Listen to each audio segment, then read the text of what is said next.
The first is more to do with the mechanics of the classroom, whereas the second is more to do with language analysis. So it's very different sort of emphasis.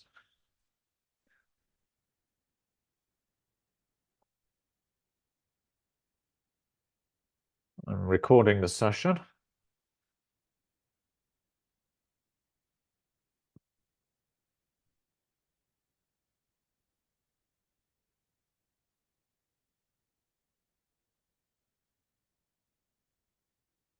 Welcome, Jamie. How are you today?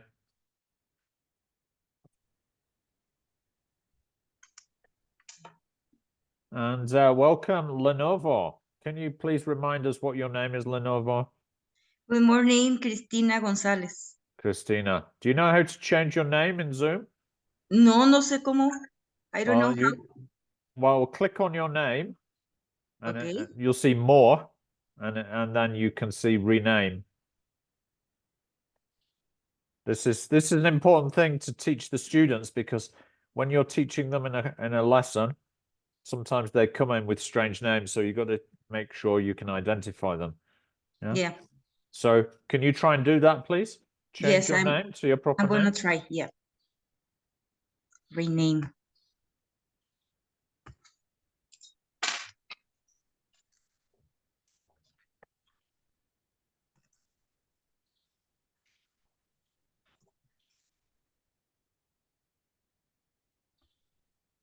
Thank you, Christina.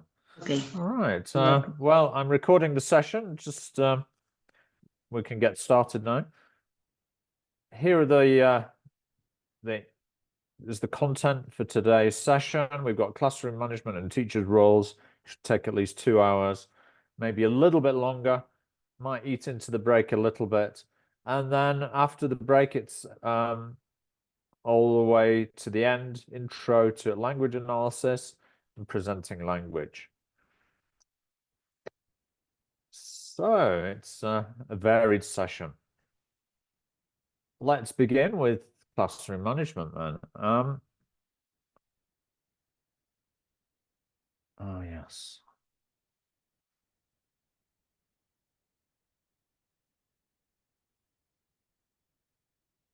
Don't need this whiteboard. Okay. So let's start with some good instructions contrasted with bad instructions. All right. So if I were to say to you, write sentences in the past,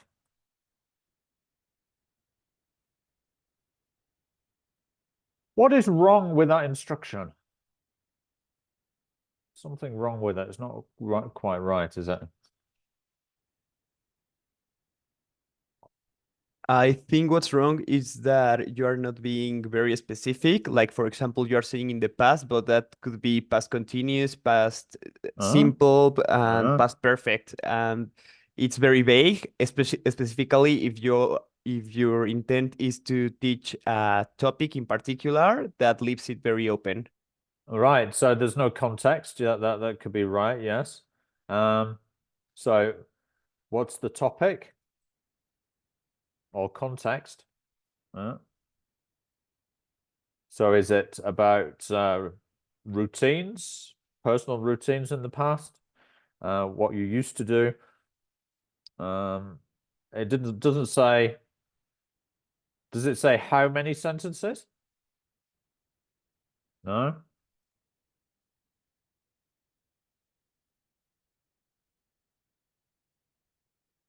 Does it say how much time you have to do this? No.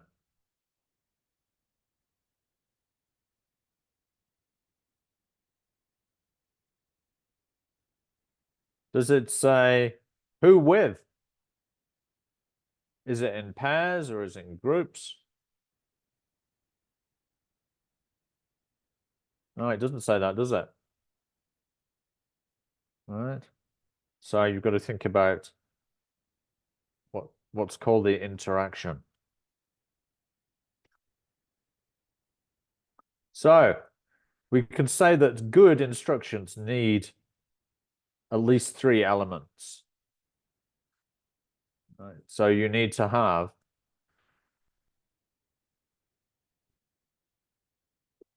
clear or specific task.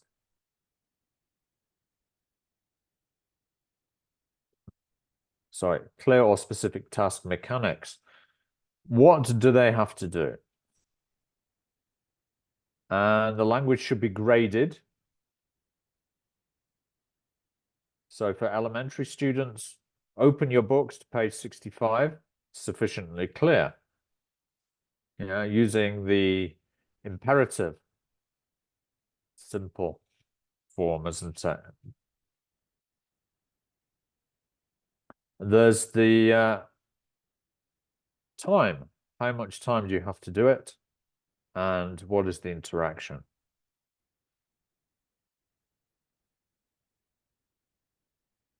It also can be useful to demonstrate the activity.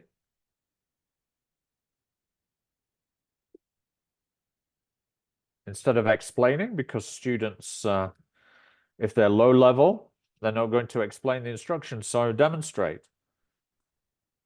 And instruction checking questions, or ICQs,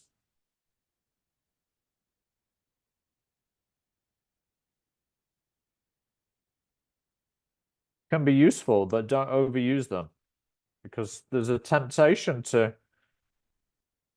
use more complicated language. I've heard some teachers with very low-level students, they say things, okay, so Juanito, what do we have to do? Yeah, and expecting them to answer in English. Well, they're not going to be able to answer that in English, right? I mean, maybe you could ask them to reply in Spanish. That's a possibility. Maybe give the instructions in English and then ask, Juanito, what do we have to do? You can say reply in Spanish, right? But it's better to try to maintain an English language environment if you can, right? Okay, so now we're going to look at the pros and cons of different interaction patterns. All right, so listen to these instructions.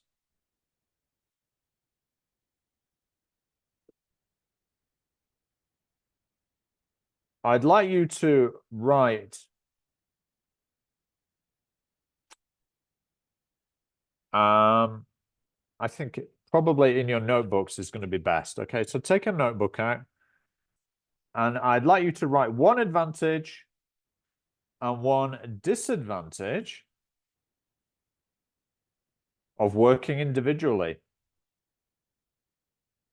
So in working individually, write one advantage and one disadvantages of working individually. You have 30 seconds.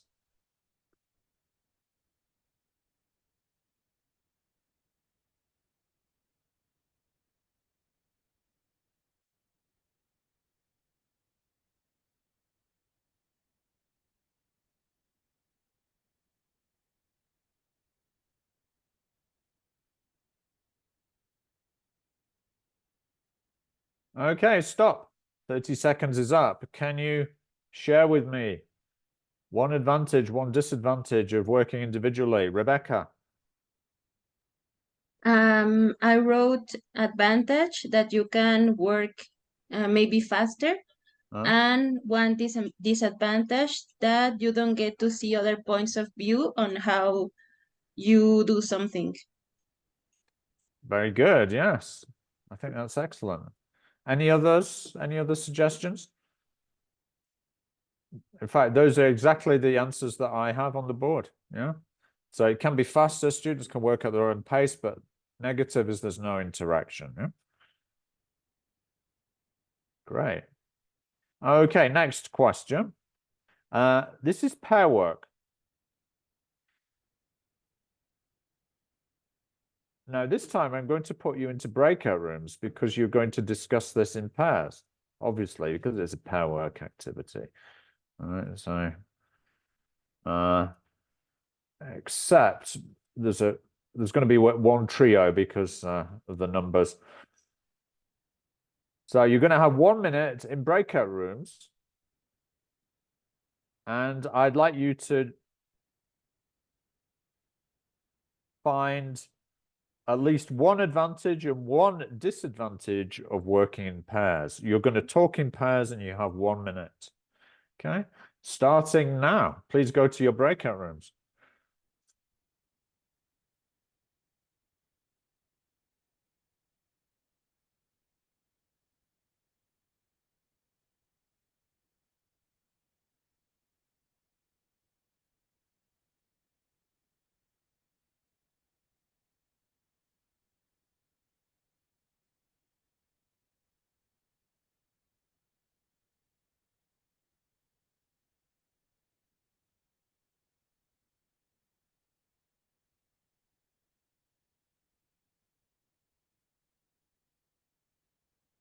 Please go to breakout room 1, Rebecca, Lucy.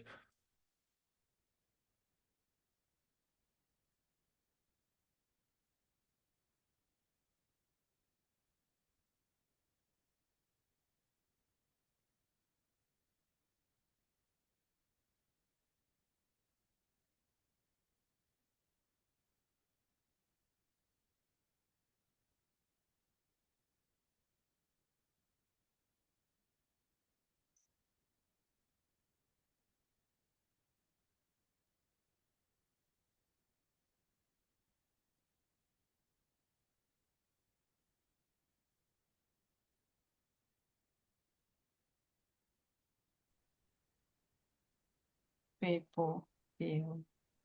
Okay, good job. Now, Christina, Jamie, and Lucy, can you tell us what are some advantages and disadvantages of working in pairs?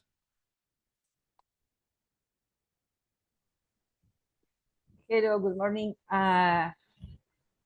We talked with Jamie that one advantage could be that in the working individually, you can work with your own ideas, and in pairs, you can share more than one idea. Maybe you can get another point of view. Exactly, yeah. Any disadvantages though? And the disadvantage could be it takes a longer time to get an agreement. Yeah, okay, yeah, and maybe the distractions. Some people go off track, don't they? So you have to, as a teacher, you have to monitor and check that they're actually doing what you told them to do. All right, so yeah, it gives students more speaking time. It allows you to monitor and move around the class and really listen to the language that students are producing. On the negative side, one dominant person sometimes gets to work, the other doesn't. Make sense?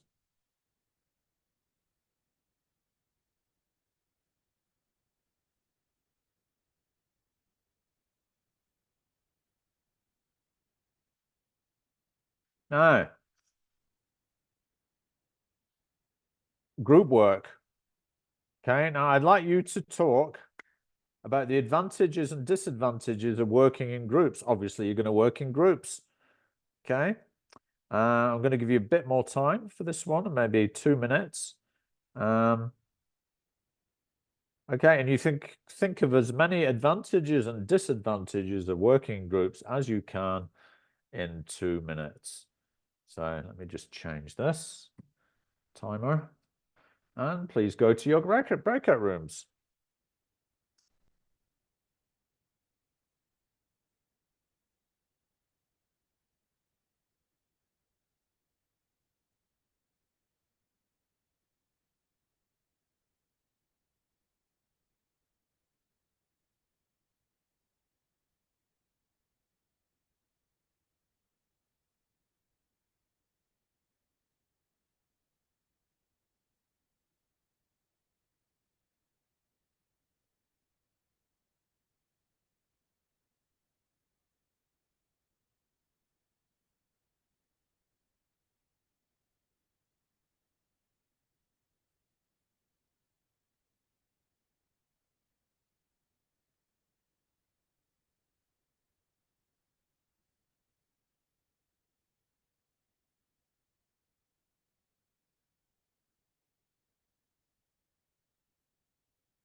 Right. So, Rosa, could you please report back on what your group said were the advantages and disadvantages of working in groups?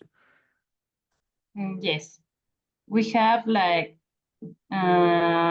disadvantages can be messy work or noisy.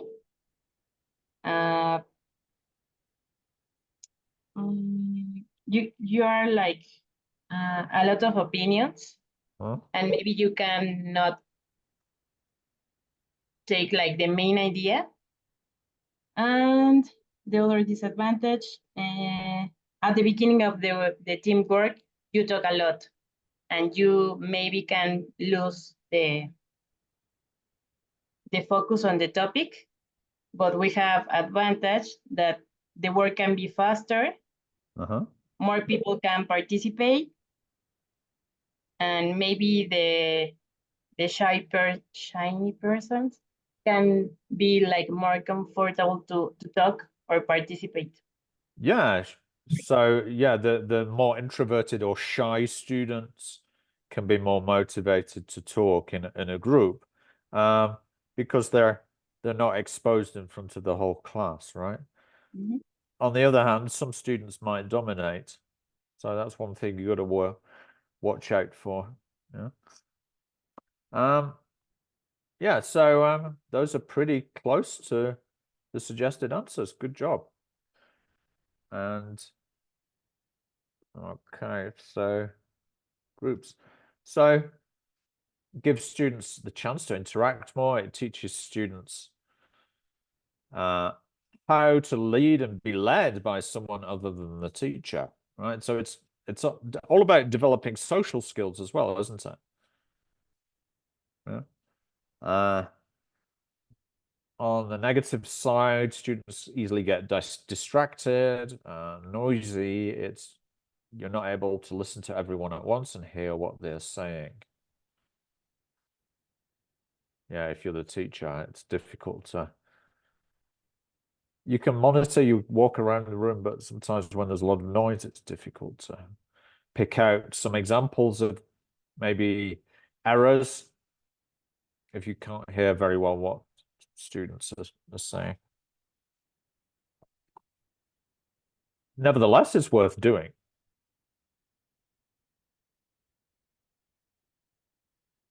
Because the potential for interaction is greater, and possibilities are that the students are going to be speaking more. Good. Okay, now I'm going to give you a handout with some of these things on them, with the definitions of the, as in the TKT, there's a lot of terminology, and there's terminology for classroom management as well. So we've got to know what that terminology is.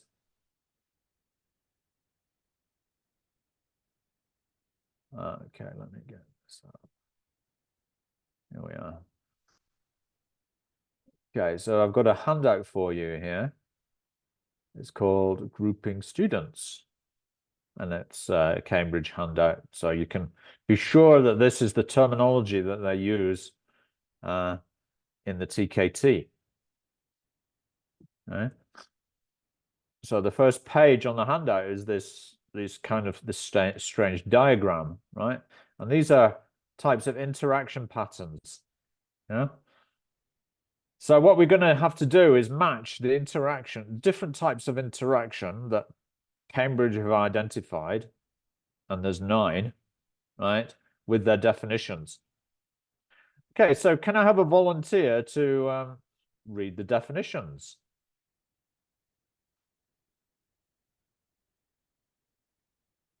I can do it. Please. Okay. Definition A, students working in close pairs. Students work with a partner doing pair work, not in front of the class. Thank you, Tadeo. Please continue. Definition B, students work with the teacher in open class or whole class. The teacher leads the class and all of the students are focusing on the teacher rather than working alone or in groups. Definition C, students working in open pairs. One pair of students does a pair work activity from their seats for the rest of the class, perhaps to demonstrate an activity. Definition D, students working individually. Students work alone. Definition E, students working in groups. Students work in small groups talking together, not in front of the class. Students working in teams. Students work in 2 teams or 2 groups for a competition or discussion. Definition G, students working face-to-face. Students sit in rows working in pairs, sitting face-to-face or back-to-back, not in front of the whole class. Definition H, students work together in open class. Students work in open class with some students leading from the front, perhaps doing a presentation or showing their work. And definition I, students mingle. Students walk around the room, meeting and talking to different people. Right. So we've got to match the definition to the diagram. So what do you think A is going to be? Working in closed pairs.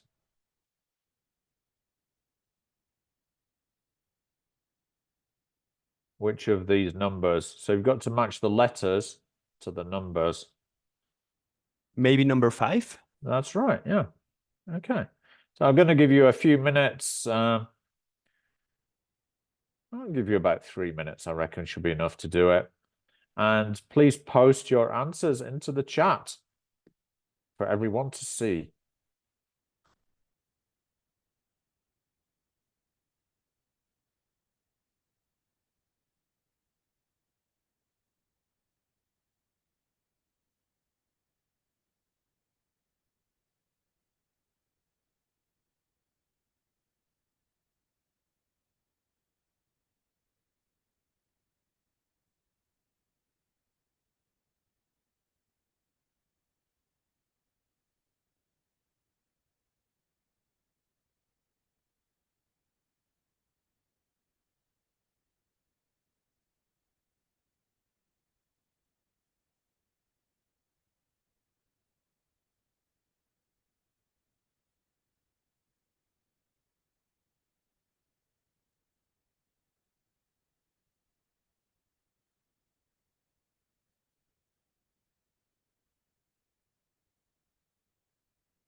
All right, time's up. Let's, if you're already done, please put your answers into the chat. Let's check them. Okay, so Tadeo's put his. Thank you, Tadeo.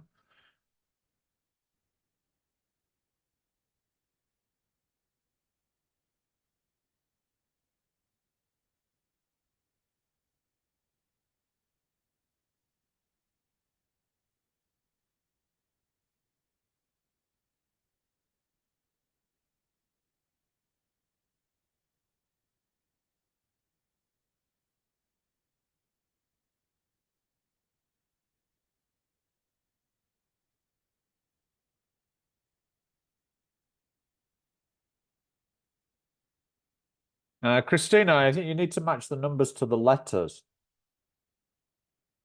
Not quite right what you've done. So Rosa put B is one, that's correct.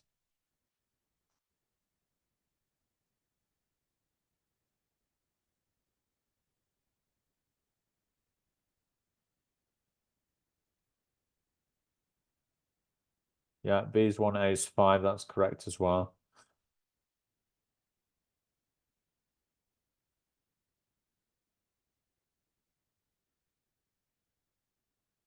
C is actually 2.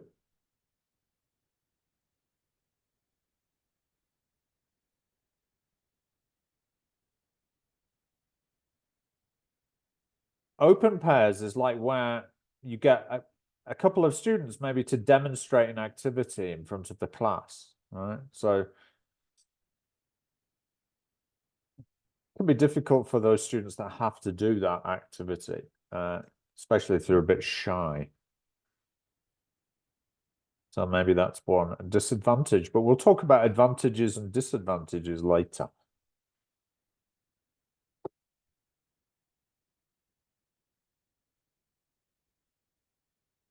G is 6, that's correct. F is 8, yeah. 9 is I. Okay, so here are the answers.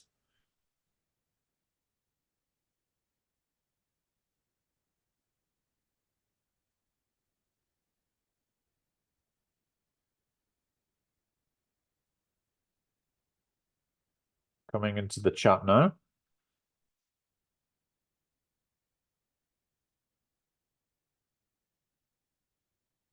Just check them, because it's important for the next activity we're going to do.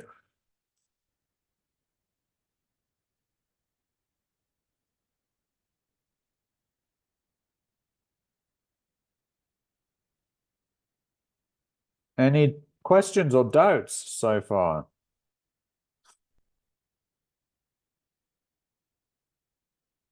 The symbols are a bit confusing, aren't they? Maybe I should have pointed out that the pi symbol is actually the teacher.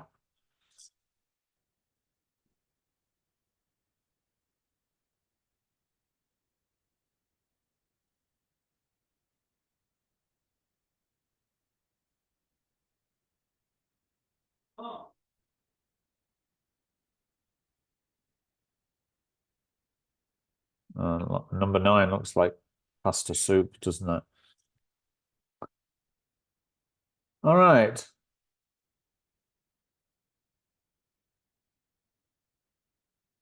So we're going to look at the advantages and disadvantages of each of these. We've partially done this already in the first activity when we talked about the advantages and disadvantages of individual, pair, and group work. But we're going to go a bit deeper now, and also think about what are potential possible classroom activities that you could do. So for closed pairs, we've suggested that the advantage would be that students don't feel nervous. They feel a sense of security when they're working together. They're not exposed in front of the group. Right? So that might be a disadvantage of open pairs, right? And I'd like you to think of a classroom activity or situation that could be used for each of these. But to reduce the amount of work, I'm going to put you into two groups. Group A is going to be Tadeo, Rosa, and Rebecca. Okay? And I'd like you to do the first four. And I'll put this in a different color, shall I? There you go. And group B is going to be Christina, Jamie, and Lucy. I'd like you to do a bit more work, but it's not significant. It's E to I. All right. So I'm going to send you these links, and then I'm going to put you into breakout rooms so you can talk about it. All right. Let me get the breakout room set up first. While you be thinking about the advantages and disadvantages.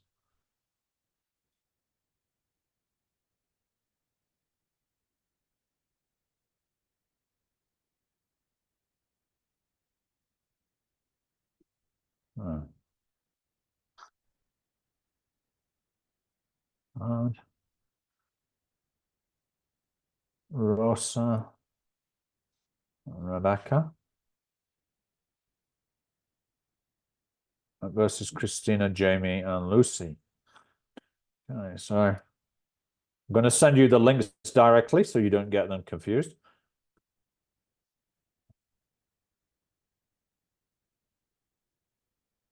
Tad, I'm sending you the Google form, Google document link.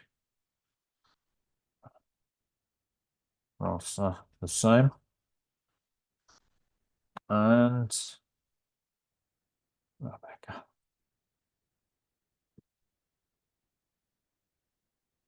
Versus Christina.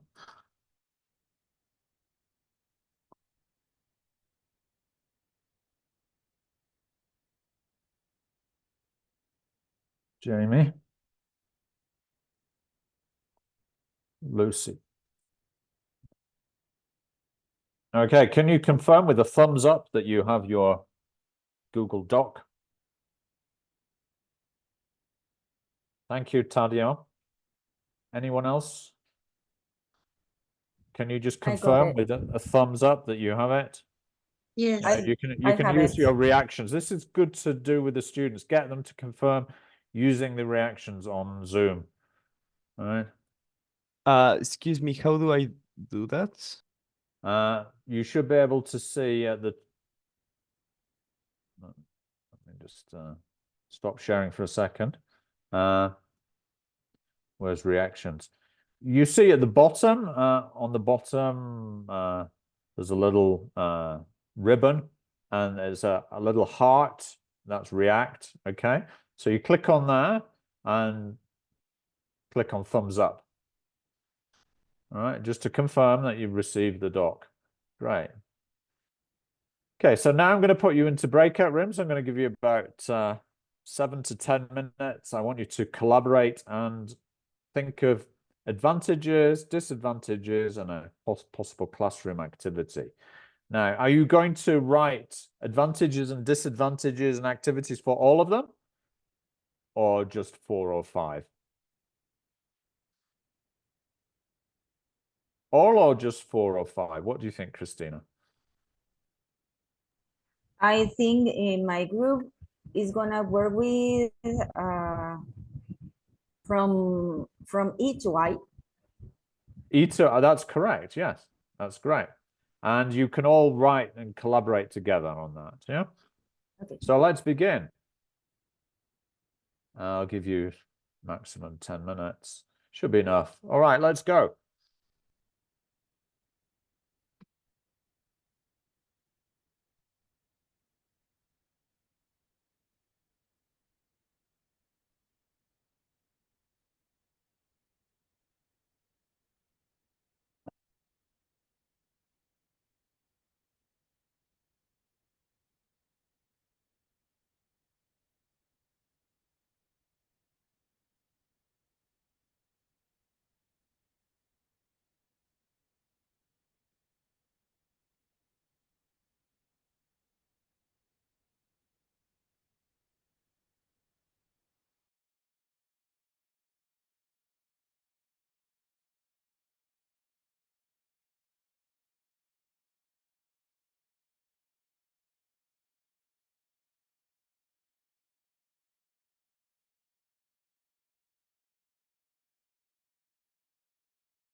of everyone. So I'd like the groups to present their ideas.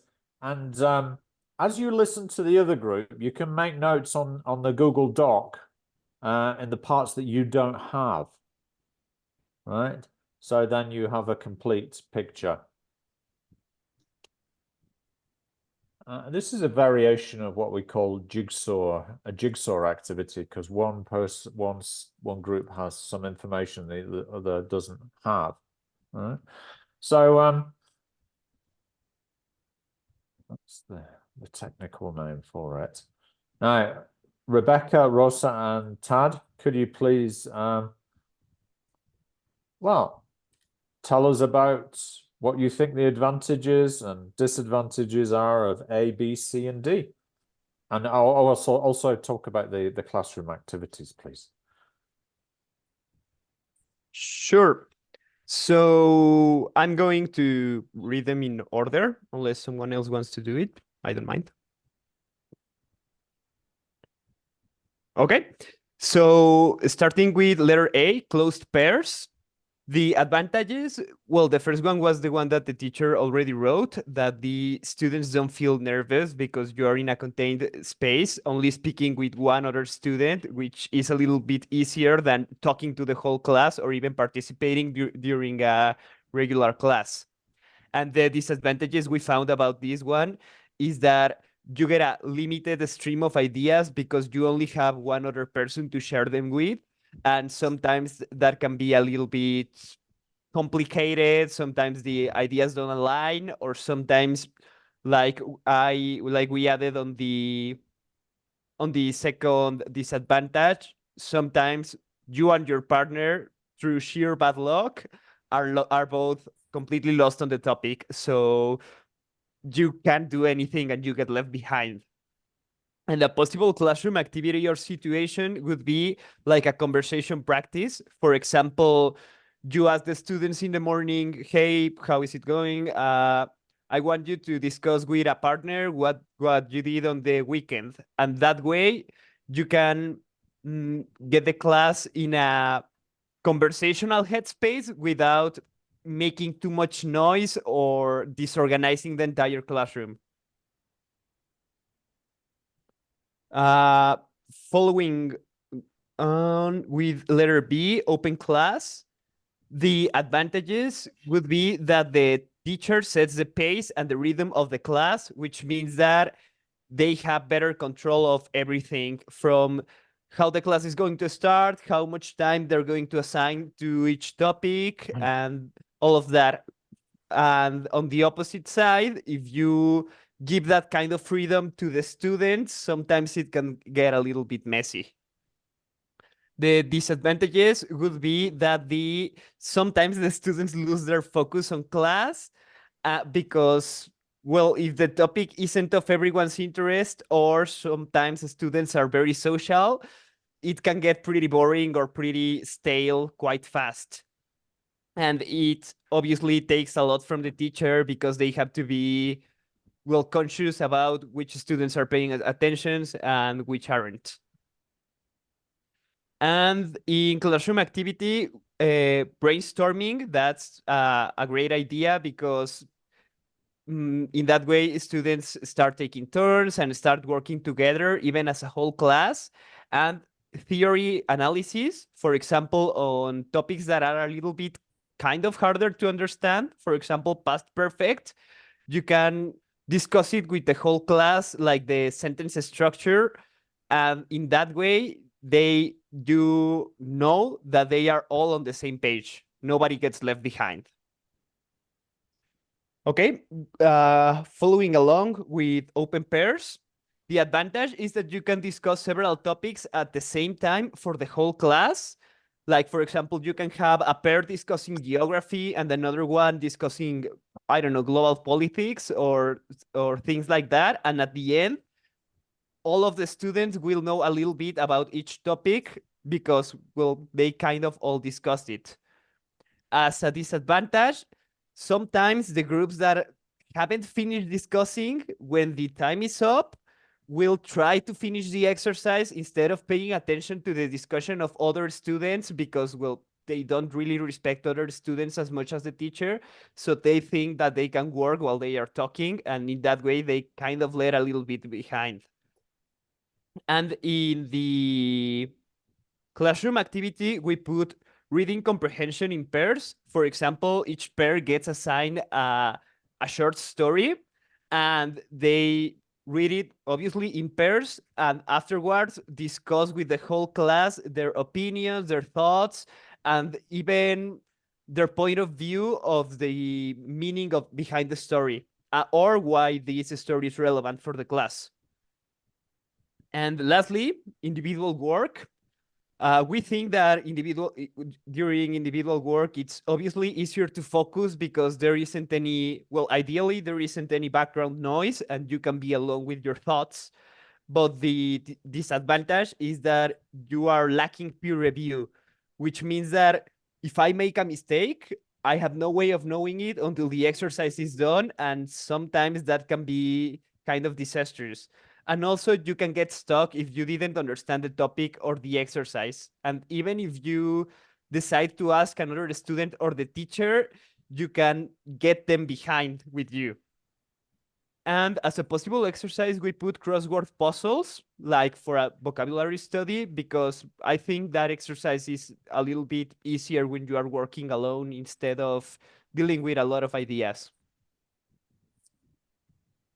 Fantastic. Well done, Tadeo. And but that represents the work of the whole group. So well done, Rebecca and Rosa as well. Now,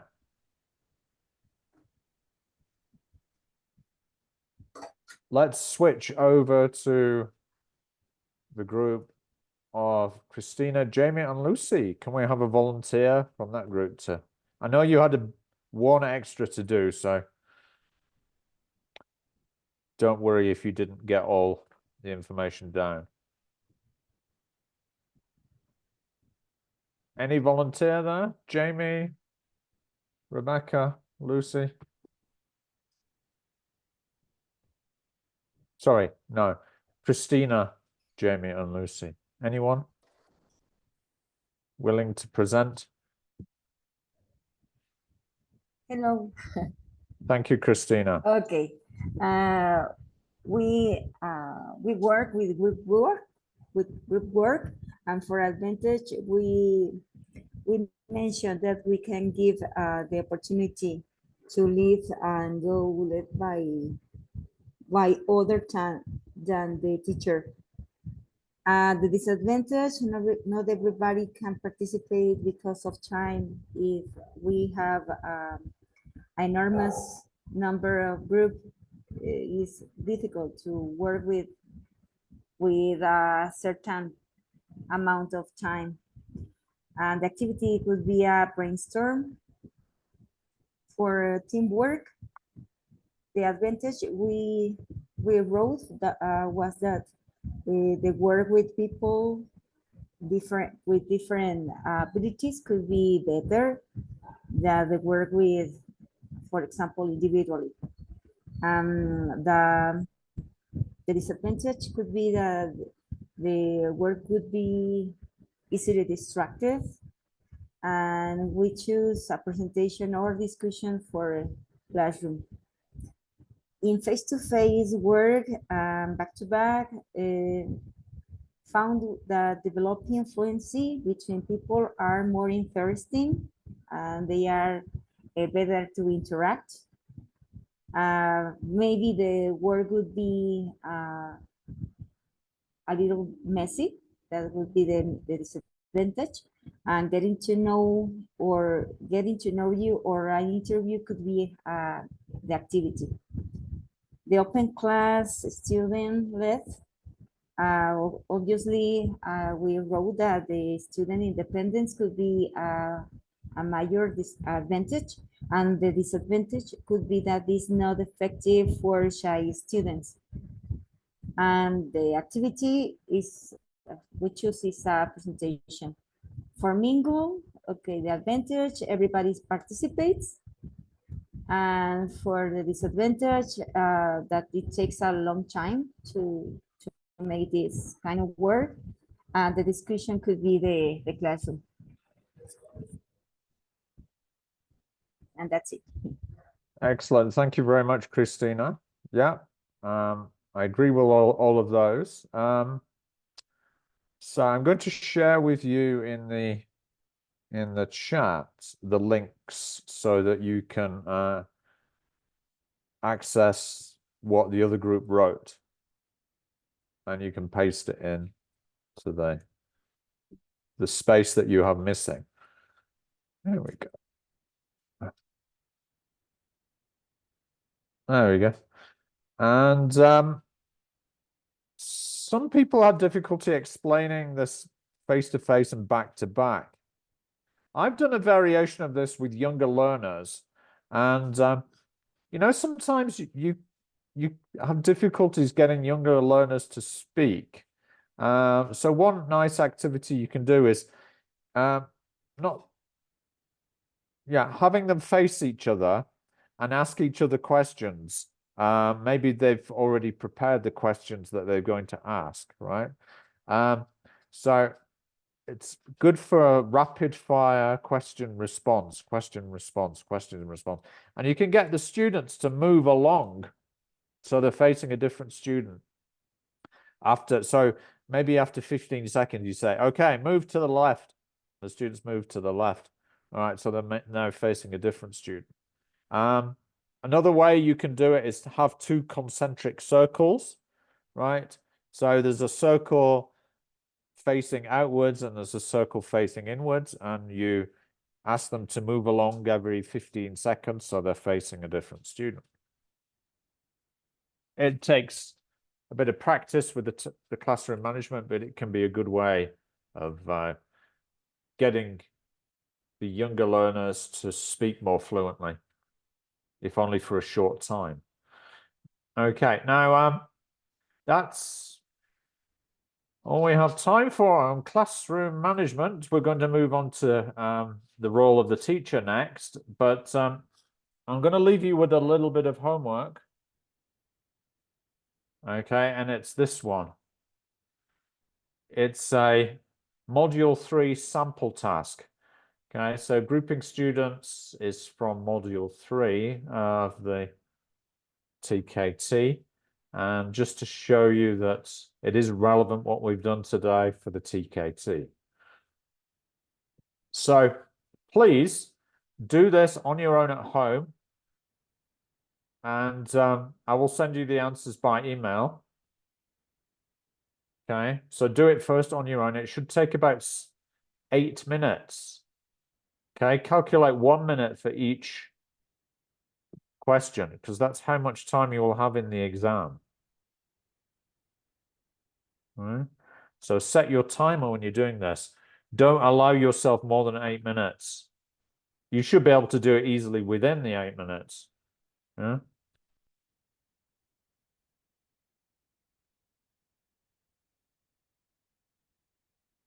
All right. So let's move on now to grouping. Sorry, not grouping learners. It's the role of the teacher. Teacher roles. Okay. For this, you're going to need another handout, which I'll send you now.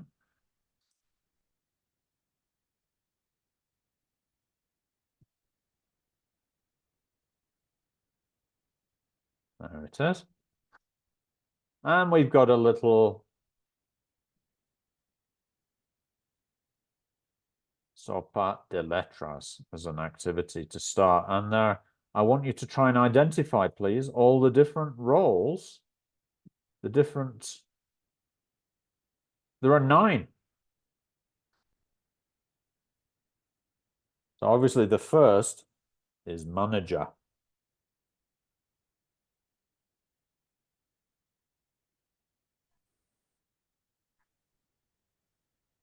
The next one is planner. Good. Adapter. Reflector. Advisor. Good. In fact, it would be useful if you could write them into the chat, so we have them all written down somewhere as a record. Yeah. So manager is the first.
Okay, I think you've got them all.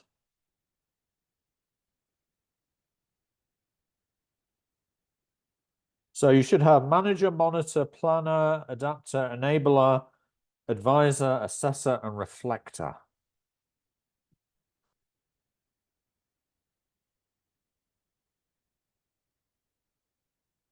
The first letters of the words are in bold. Letters used by more than one word are in dark gray.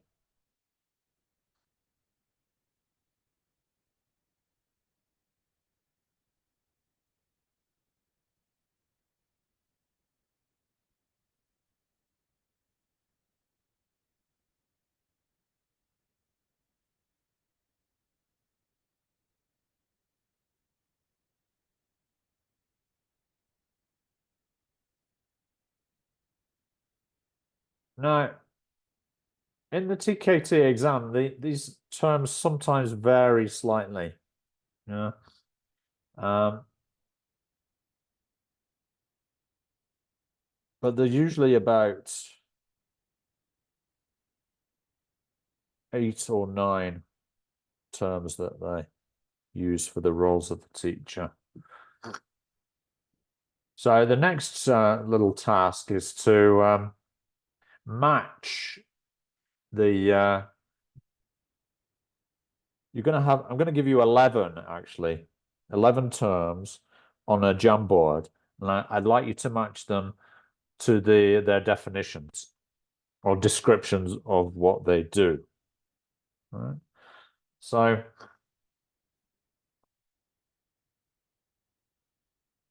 same groups as before.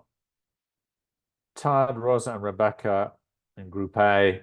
Group B is Christina, Jamie, and Lucy. So when you open the Jamboard that I send to you, you'll see this. Okay. So you've got 1, 2, 3, 4, 5, 6, 7, 8, 9, 10, 11.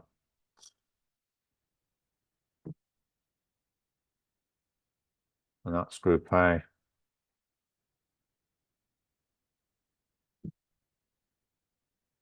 Group B is the same task. It's just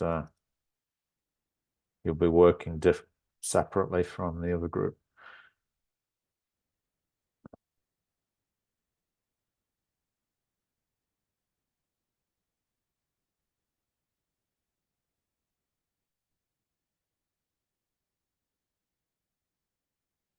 All right, so send it to you, the link. So you just got to match the description to the term. So manager would be controlling the group dynamic.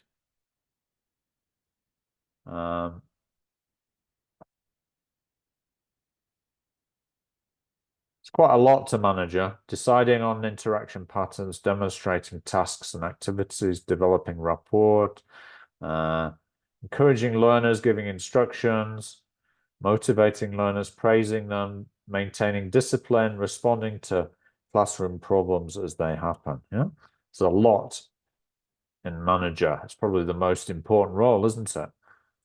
All right, so then the others, some of them are simpler, like narrator, kind of obvious. All right. I'll give you the link. Can you please give me the thumbs up when you've received it?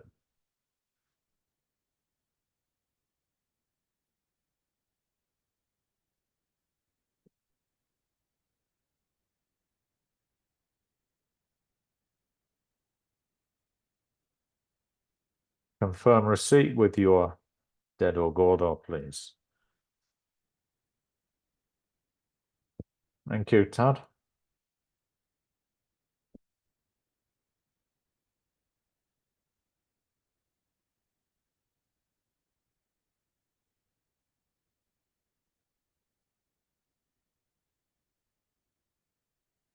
Okay, this shouldn't take as long as the writing we just did. So about 7 or 8 minutes should be enough. But you're going to be working in groups in breakout rooms. Please share the screen like you did last time. So it will help you, because you're going to need to discuss a little bit, yeah? Let's begin.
All right, good job, everyone.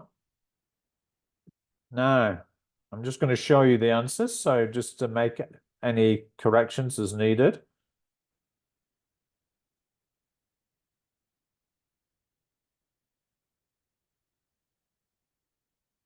So as manager, we've mentioned there's quite a lot of different functions there, aren't there? Developing rapport is like developing a good relationship with the group so they feel comfortable. I think the rest are kind of obvious. All right, facilitator is developing learner autonomy or helping the students to learn themselves. Helping them to learn. Enabling learners to fulfill their potential. Helping learners to access resources. Providing opportunities for individual learning. Regarding language resource, that's all about personalizing, contextualizing, eliciting, clarifying language, explaining and modeling language. So it's all to do with the language learning parts of the lesson, how to make it more accessible to students, how to consolidate learner language through practice activities, provide language input, and correcting learner language, any mistakes they make in the classroom. Monitor. That's all about observing and collecting information about learner performance, behavior, contribution, and effort and progress. So that could involve keeping a written record of learners' work to see how well they're progressing. Reflect is all about thinking about his or her performance, thinking about the learner's progress. Planner, anticipating problems, deciding on a methodology for lessons, designing and adapting texts and materials, preparing texts and tasks for learners, selecting materials and texts for lessons. Counselor, that's giving learners advice on difficulties they may have outside of their language lesson. Showing understanding of issues that learners may bring to the classroom from outside. Right, so maybe they're having concentration problems because they have, a condition. They might have to deal with that. Maybe they have some sort of disability, learning disability or physical disability. Narrator, telling stories and telling learners about things that have happened. An assessor evaluates learners' performance, behavior, effort, and contribution. It's also about checking understanding. Assessor can test learner progress and level. They can provide feedback on work, progress, behavior, and contributions.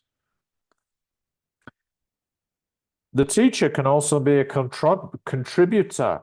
That's putting forward ideas or information other than language. They could be participating in discussions. If maybe one group lacks a member, so the teacher needs to step in and contribute. And diagnostician is all about evaluating learners' needs and difficulties. Any questions so far? Lots of different roles, aren't there, for teachers? Yeah? It's astonishing, isn't it? Then you realize, oh my God, I didn't realize there was so much to being a teacher. But there is, isn't there? All right. The next task is to make this a bit more concrete. So I'd like you we're going to do a little brainstorming activity. You're going to work in the same groups. and you're going to work on the same Jamboards, but you'll notice that some of the stickies have changed color. They've changed to orange.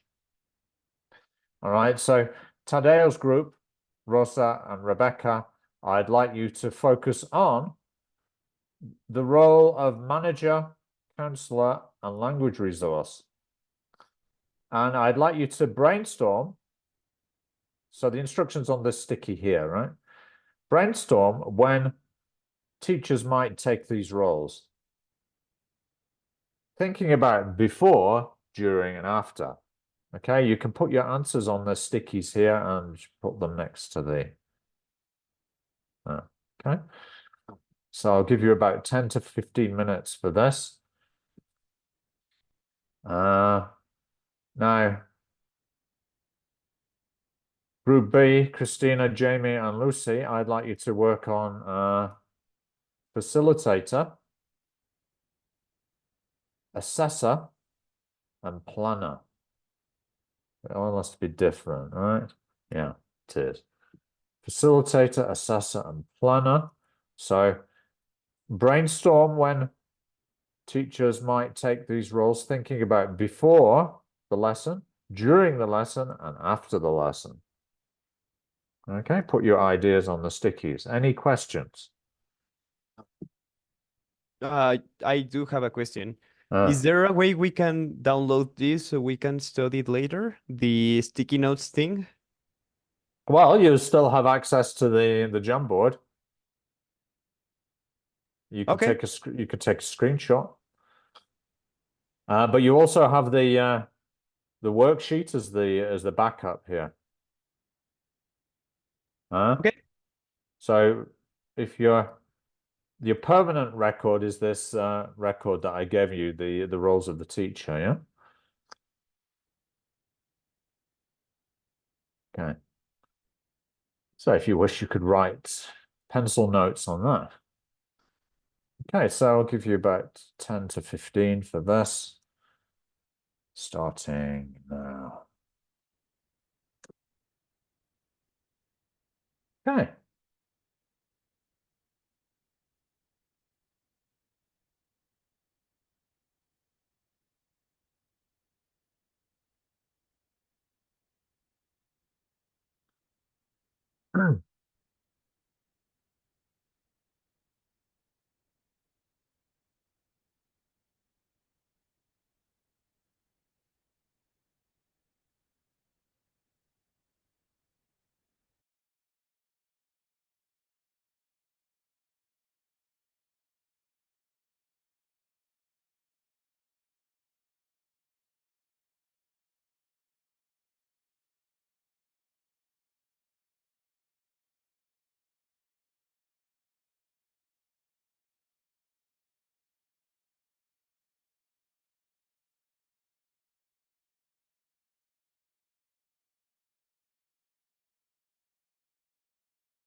All right, good job, everyone. So let's have Tadeo's group please give a little bit of feedback to the group on how you did with the brainstorm. So let's put yours up on the screen. And so you had facilitator, no, you had manager, language resource, and counselor. Okay, so could you, one of you, not necessarily Tadeo, who tends to do everything, but maybe someone else, tell us what ideas you came up with. Go ahead. Don't be shy. Okay, I can do it, but like, okay, it was manager. It's just that I cannot see the whole thing. Yeah. Okay, thank you. We put there during the manager can tell the instructions and rules of the class and assigning specific duties like to each one. Sorry, like it disappeared. Sorry. There you go. Okay, so yes, assigning specific duties during the class and controlling like the rhythm of the But please, class. no, Joey. Sorry, I was just telling my son to go and deal with the gas guy outside. Okay. Okay, and after it could be reviewing the class afterwards. Then with language resource, during correcting and giving examples, they can also make simple tests.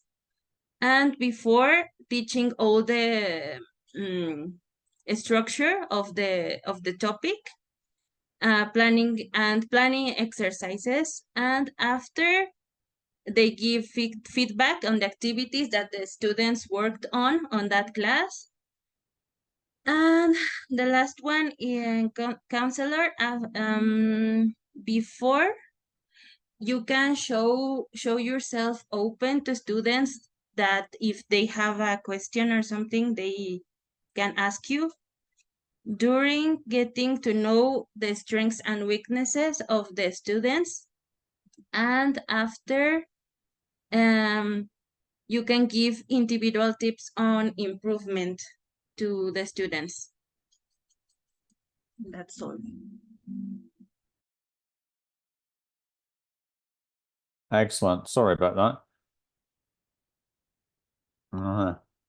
Right. Does that make sense? It makes sense to me. I think you did that very well. Yeah. Okay, so on to Group B. Can we have a volunteer? Christina, Jamie, and Lucy, anyone to tell us about what ideas you brainstormed for facilitator, for planner, and assessor?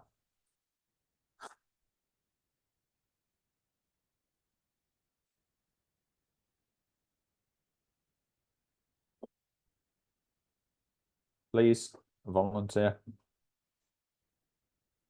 Don't be shy.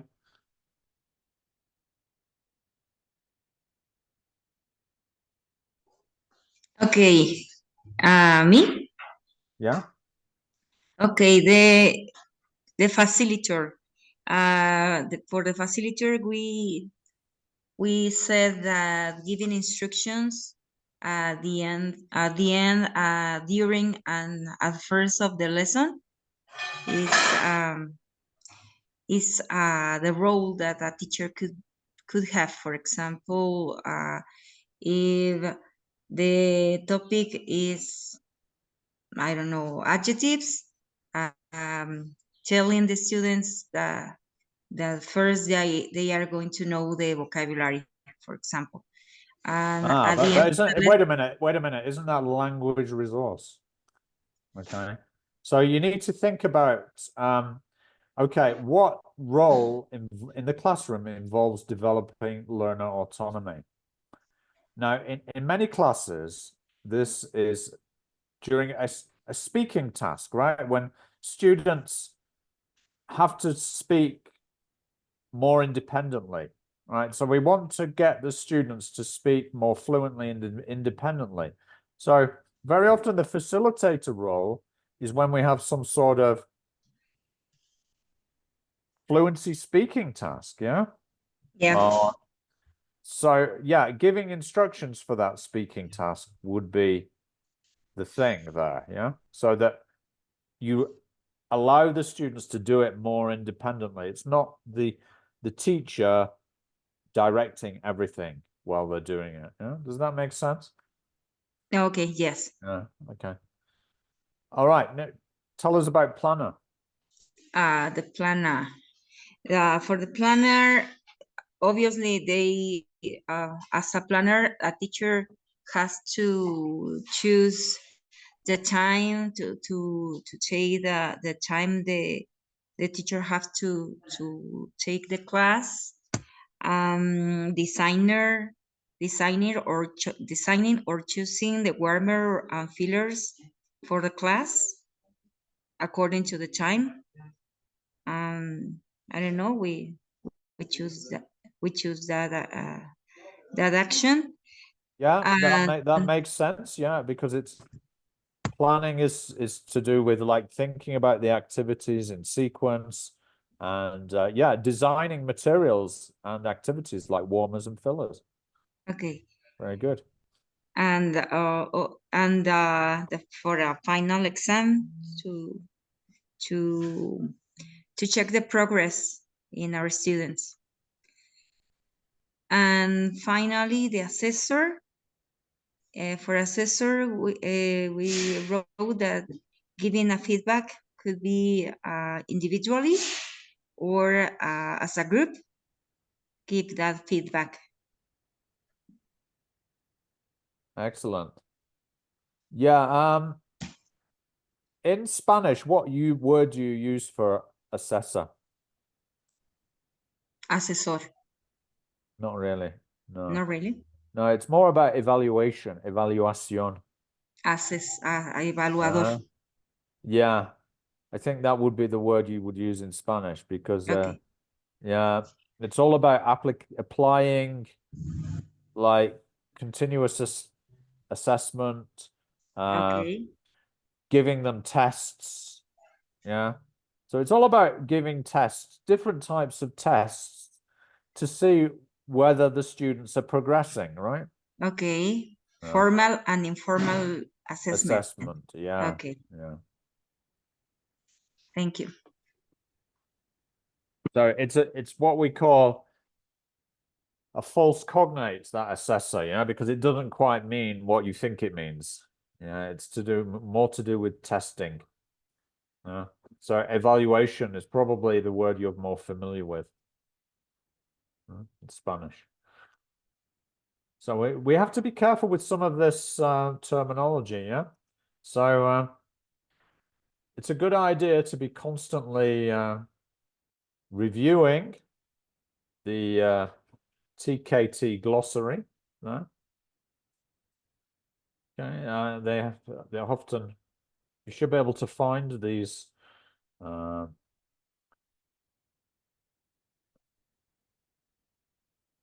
different roles. For example, there's a good definition of assessment here. If you're still not sure about what assessment means, look in the TKT glossary.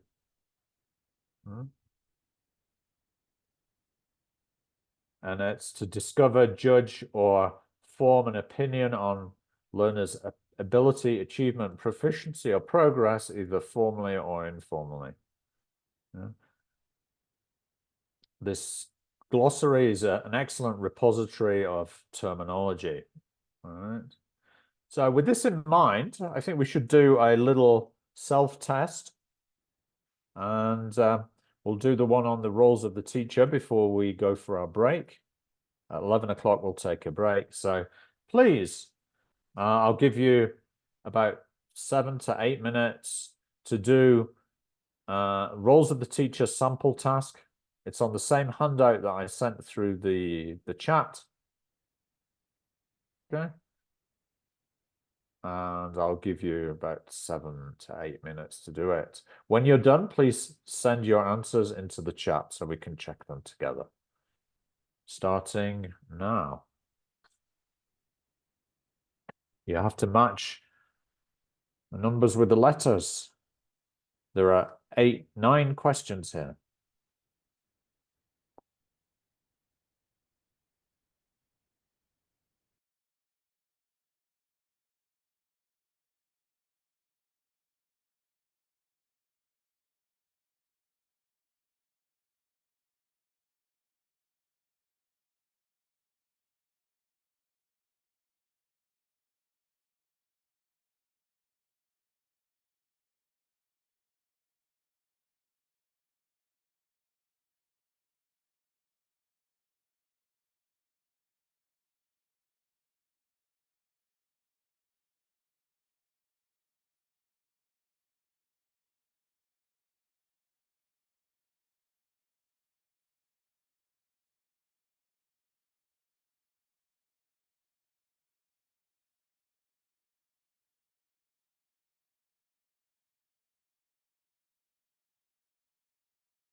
Great. Well, guys, you did that pretty quickly.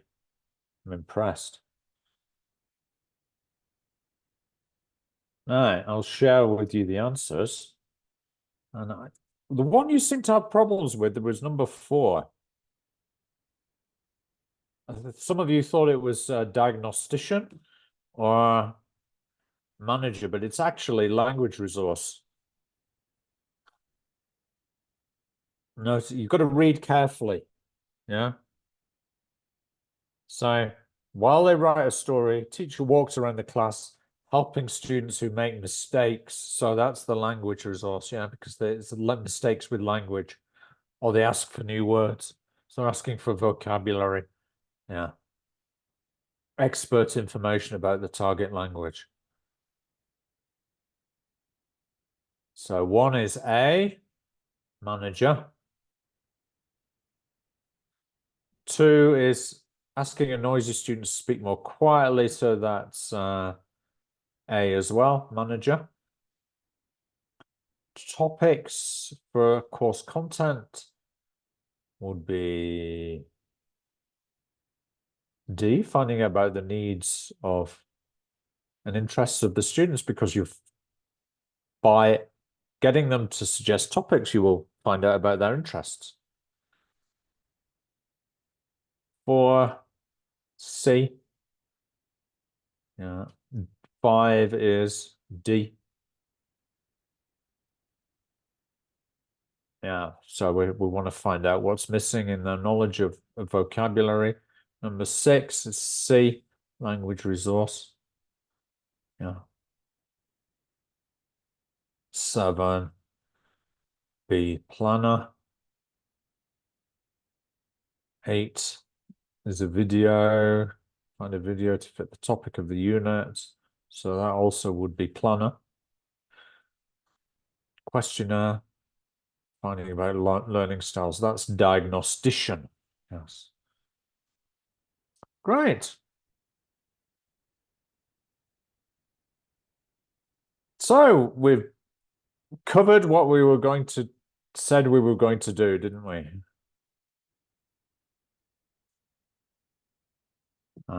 So we did classroom management, teachers' roles. So after the break, it's going to be language analysis, very different emphasis. Okay, so I'll see you at 30 past the hour back here, and I hope you're refreshed and go and have a snack, have some fresh air perhaps. See you soon. Thank you.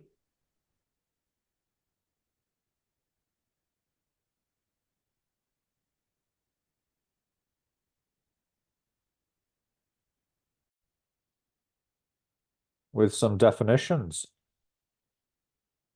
about Lexis.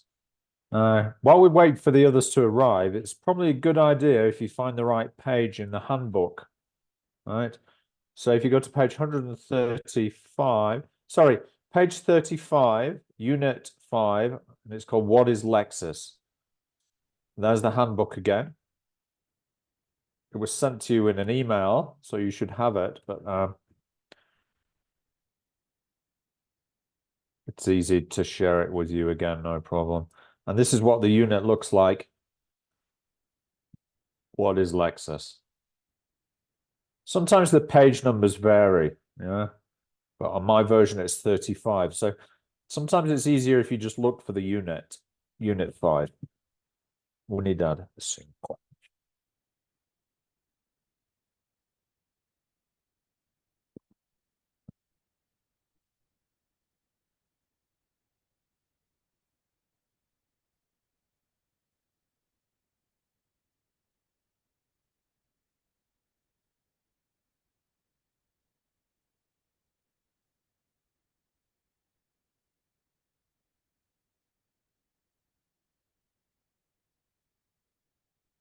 Found it okay?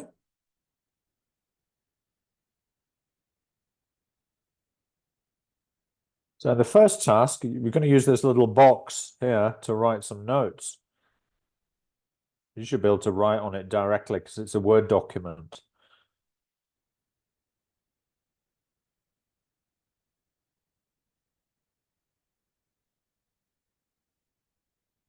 So the first question is, what is the difference between vocabulary and lexis? And which term describes more accurately what we teach in the classroom and why?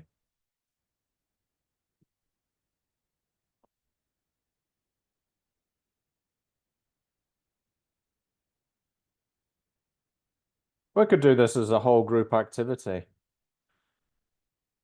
This is just 4 of us. Any ideas about this one?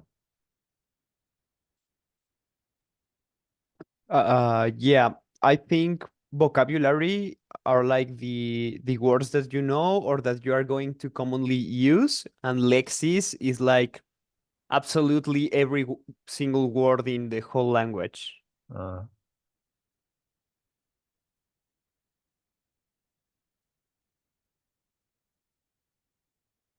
Any other ideas? It I'm not could saying be what- also like lexis, the correct form that you write those words.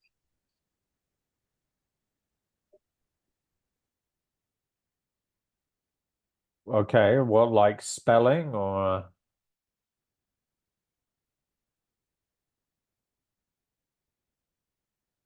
is the grammatical lexis is, so you're saying it's vocabulary plus grammar? Is that what you mean? Yes, like how can you, yeah, like the grammar.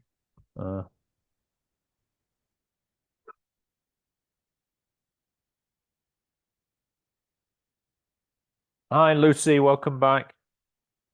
We're just discussing these questions to start with. What's the difference between vocabulary and lexis, and which term more accurately describes what we teach in the classroom?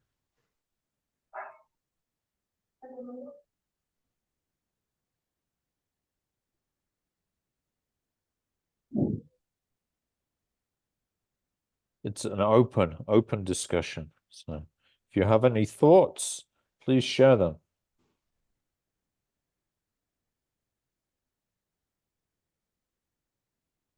Yeah.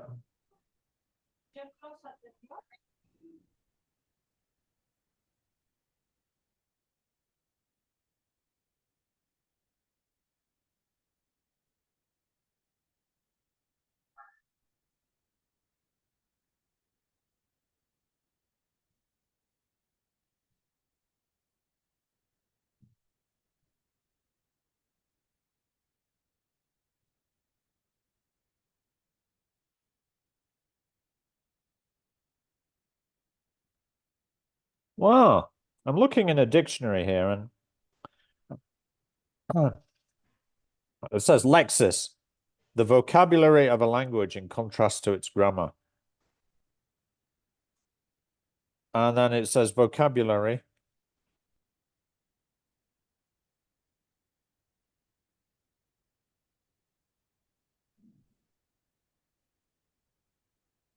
It's a set of lexemes, including single words, content, compound words, and idioms. So effectively, they're like synonyms, really. However, the lexical approach is like an approach to teaching. And I guess this is what they're interested in conveying to you here, is that teacher attitudes to vocabulary have changed a lot over recent years. And the use of this word lexis rather than the more familiar vocabulary reflects a fundamental shift in understanding, attitude, and approach. So, according to these materials we're working with, Vocabulary typically refers to single words like dog, green, and wash, and sometimes to very tightly linked 2 or 3 word combinations like stock market, compact disc, sky blue. The concept of Lexis is bigger.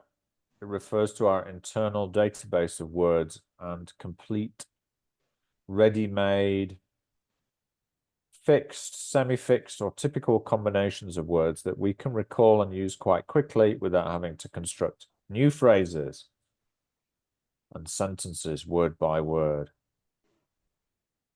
from scratch using our knowledge of grammar.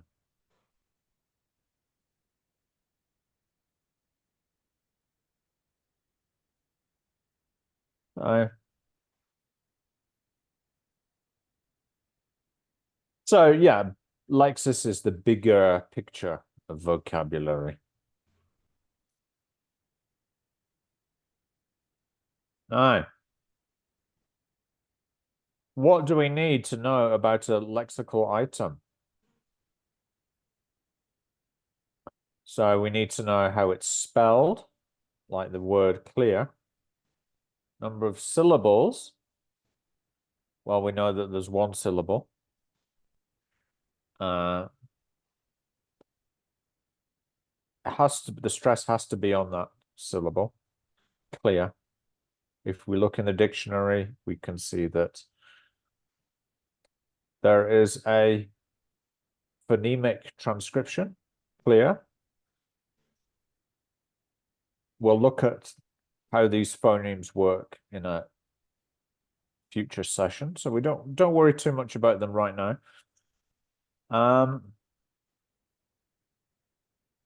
Sorry, jumped ahead there. We know it's an adjective, part of speech.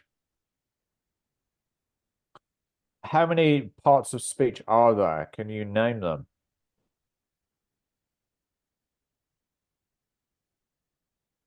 In the chat, write down all the parts of speech that you know. So adjective is 1, right? What other parts of speech are there?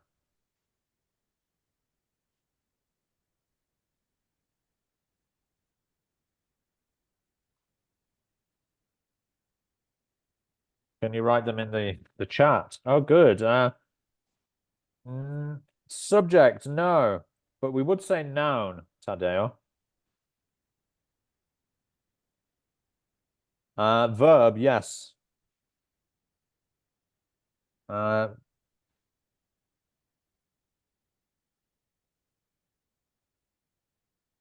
No, direct object, indirect object, no, they're not parts of speech. Those could be nouns, or they could be pronouns, right? So pronouns would be 1.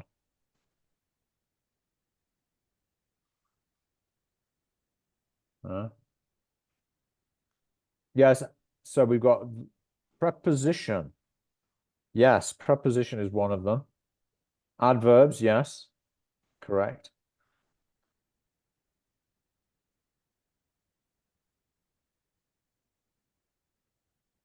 And you're missing 1.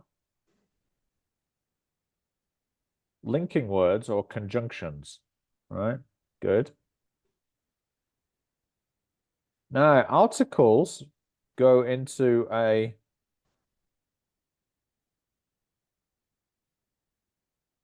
category called determiners, right?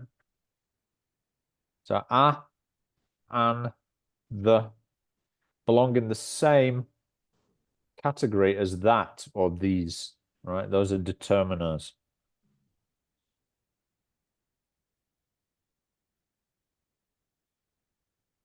There's another part of speech we haven't mentioned, and that's interjections.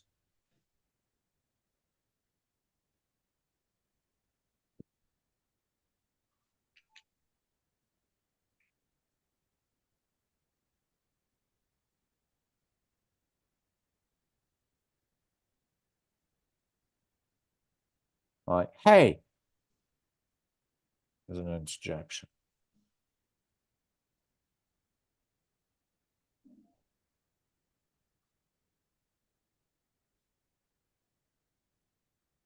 Okay, so moving on from parts of speech, of which, again, the TKT glossary will have a definition about parts of speech, how many there are. I think it's 9. Let's check. There's important basic categories of words, these are the parts of speech, also known as word class.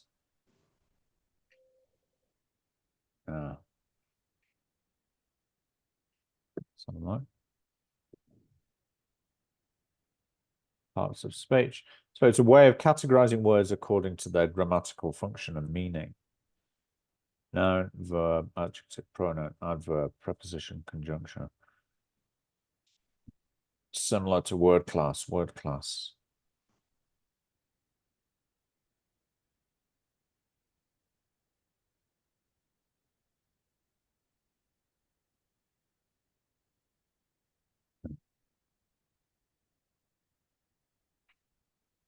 Okay, so word class and parts of speech are often used as synonyms.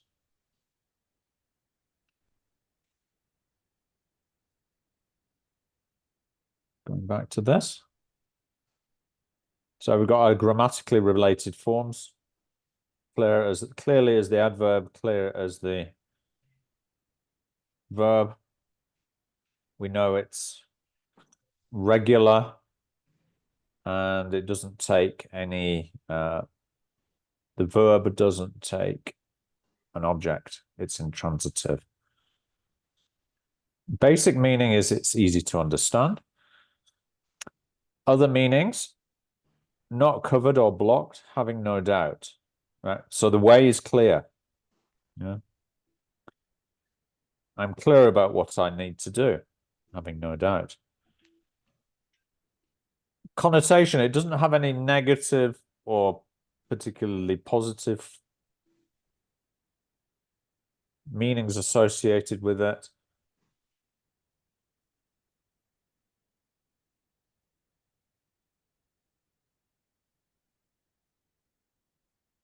Appropriacy is to do with the level of formality. I don't think this is a very good example, but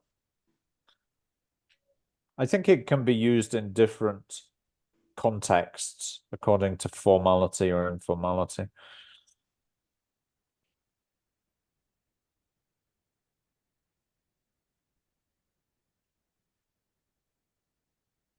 There are certain words it doesn't collocate with. We don't say a clear dress, but we can say a clear blue sky.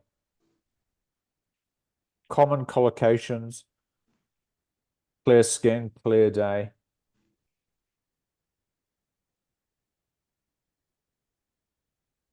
False friends. Now, in Spanish, you say claro, right? Claro de huevo. In English, you say yolk. Yeah. So we don't say the clear of the egg in English. So be careful with that. It's a false friend. True friends, clear and claro are the same. Synonyms, simple or certain. Antonyms, confusing. So antonyms are opposites. Confusing, untidy, unsure. Suffixes, clearly, clearing. Prefixes, unclear. These are little words that you add before and suffixes go after, don't they?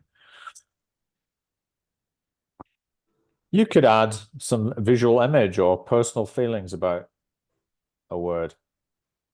Okay, so I'm going to give you a little task to do.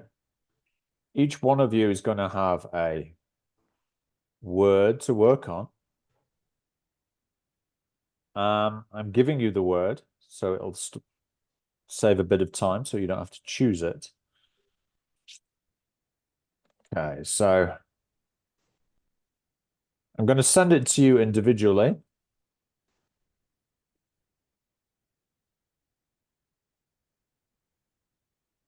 Tadeo, you've got euphemism, which is an adjective. Rosa, I'm giving you eyeball. But it's a verb. It's not a noun. So be careful with that one.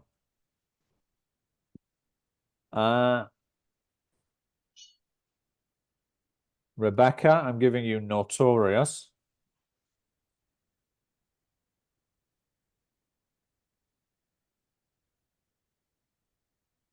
Christina, I'm giving you watch.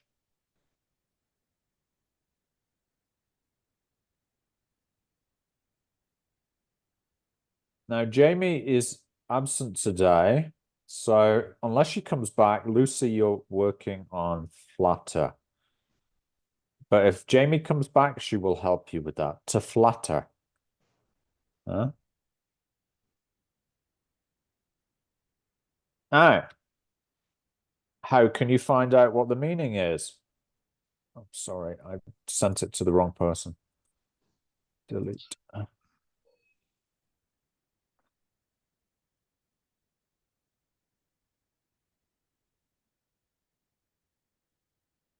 Please confirm with a thumbs up you have received your word.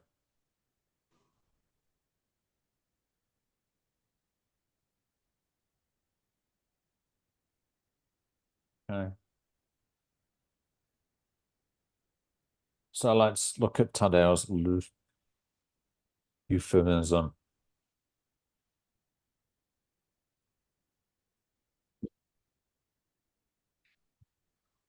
Right, so we've got to fill in as much as we can of this in about 15 minutes. Start by looking up the word in the dictionary and filling in the most basic information. Right, you can worry about the more sophisticated stuff later. Right, so I would start with, well, you can just kind of copy this phonemic information. You can use the US or the British or both. And so euphemism, phonemes, you can put them there, you see? Copy and paste the phonemes in there. Okay, don't worry too much about the phonemes yet because we haven't really studied them yet.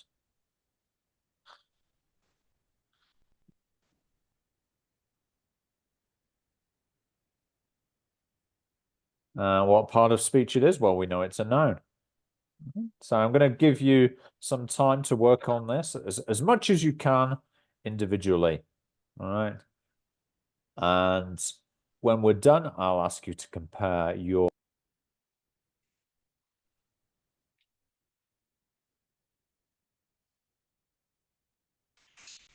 Any questions before we begin? Do you think you could put on screen again the example of clear? Just so Sure. we can reference it? Thank you. Yeah, it's a good idea.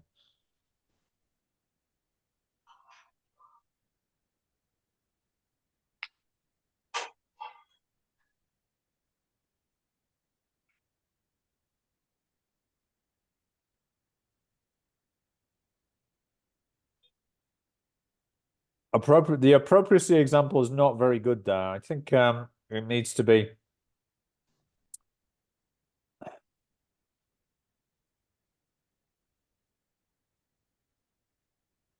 you need to think of some context. To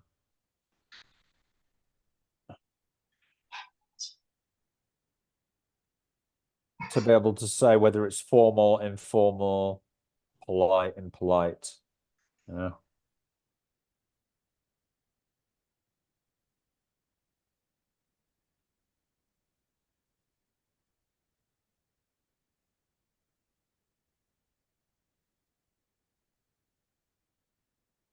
For example, Rosa's eyeball, to eyeball is somewhat informal.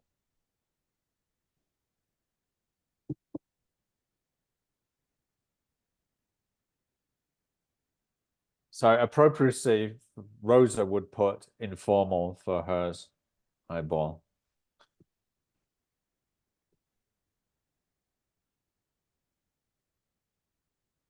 So where's the appropriacy part?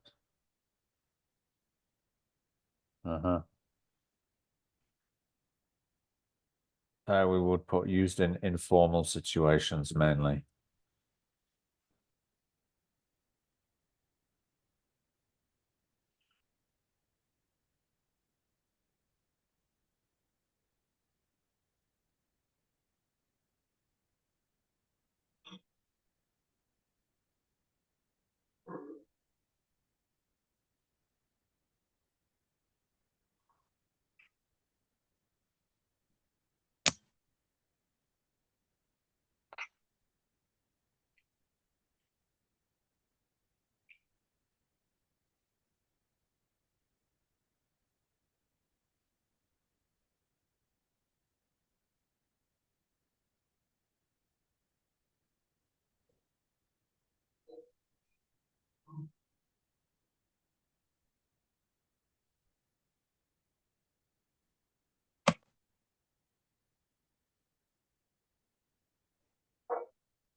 All right, we've had about 10 minutes of this. Don't worry if you didn't get everything.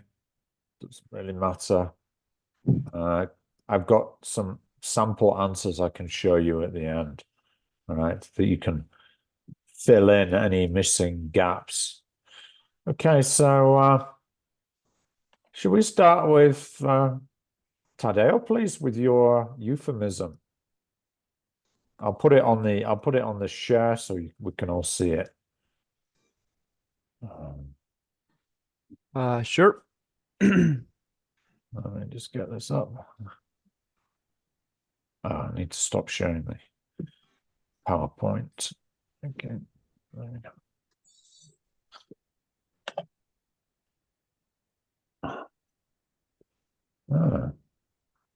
Okay, so my word was euphemism, which is a phrase that is used to avoid saying an unpleasant or offensive word. For example, using senior citizen instead of old person, which would be kind of rude. It is spelled euphemism. It has 3 syllables. No, it has 4. That's the thing. At first I put 4, but when I was researching which one was the stressed syllable, the results that I found was that it only had 3 syllables, which was kind of weird. No, but you can see where you've written it here with the phonemes. Mm-hmm. This is the first of all, U, then it's F, then it's M, euphemy, and then zum. So it's Okay. 4. It's you see where these dots are? That Uh-huh.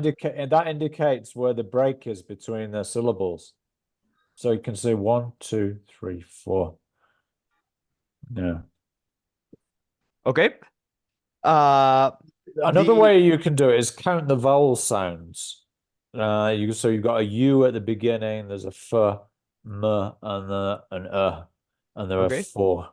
Yeah. Tricky, isn't it? Yeah. Kind of. Yeah. Yeah, I was never really good at the syllables things. Okay.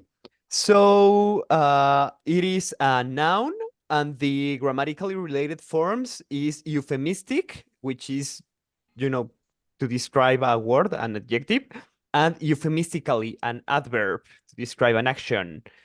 And the basic core meaning is that it is a kinder way of saying something. I couldn't find other meanings. I did research them, but when compared with the Cambridge Dictionary, none of them made a lot of sense. So I didn't put any. And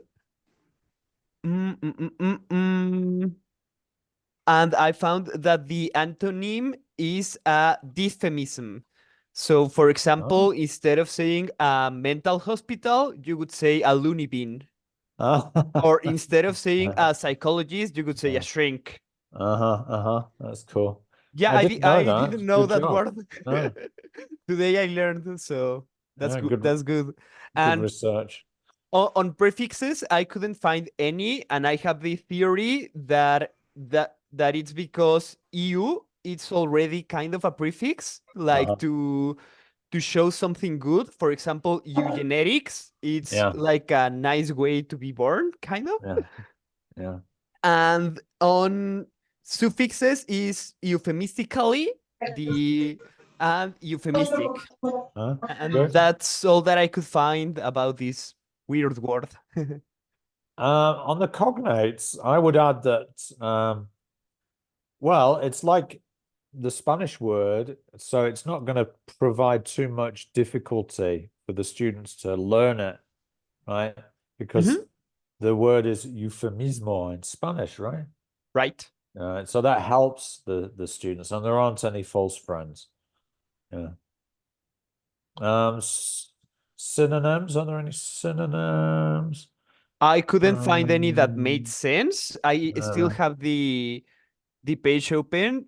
I had circumlocution. I don't know if you think it's not exactly the same, but it's the nearest I could think of. Circumlocution. Yeah. Yes, I also found delicacy, but I think that's for food, so Uh, it didn't make a lot of sense. uh-huh. Okay, good. Good job. Good research there. Yeah, thank you. It was a weird Yeah. word. And Rosa's next with eyeball. Can you help us with eyeball as a verb, Rosa?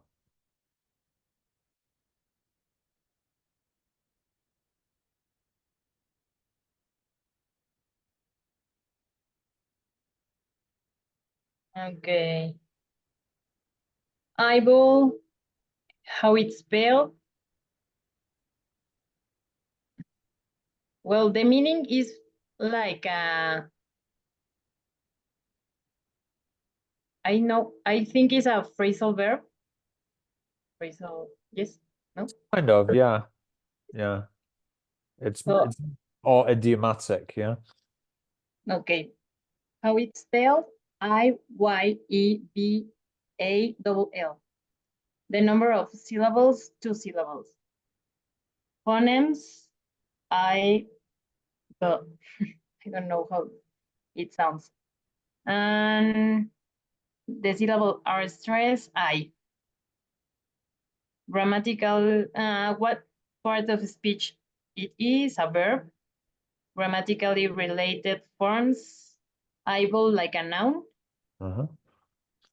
And the basic core meaning, to look closely at someone or to look. Other meanings, the whole eye. And connotation, observe closely. And appropriacy for certain social situations, using informal situations. The example, he eyeballed the girl from where he was sitting in the bar. And I don't have the restrictions.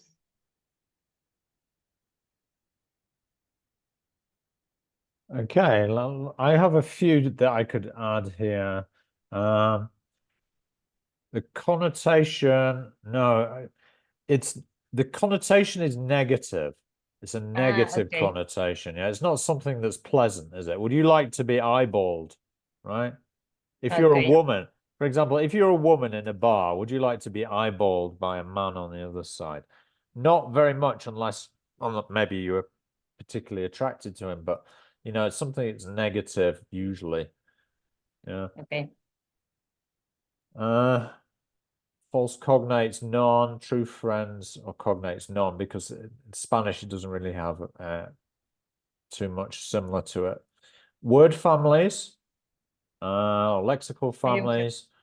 Well, there's the noun, an eyeball. Okay.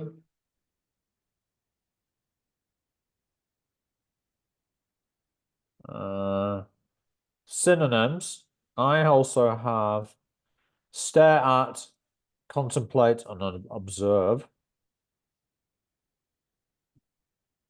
Stare at would be the closest, yeah? Okay. Antonyms, opposites would be ignore or look away.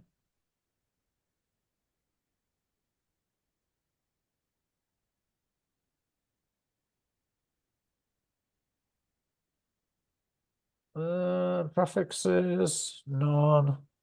Oh, suffixes that could be added, like eyeballed, the ed ending, eyeballing. He was eyeballing me, right? Okay. Or the s, if it's a noun. Typical image.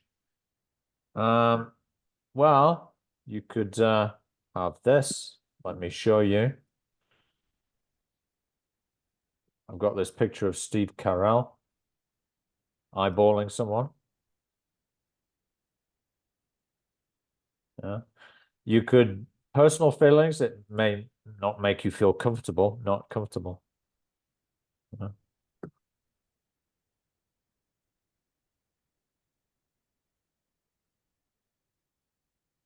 There you go.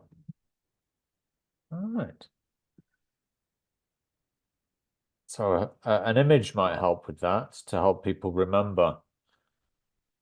All right, good job, Rosa. I think you did pretty well there. Rebecca, you covered notorious. Yes. That's a tricky one, I think.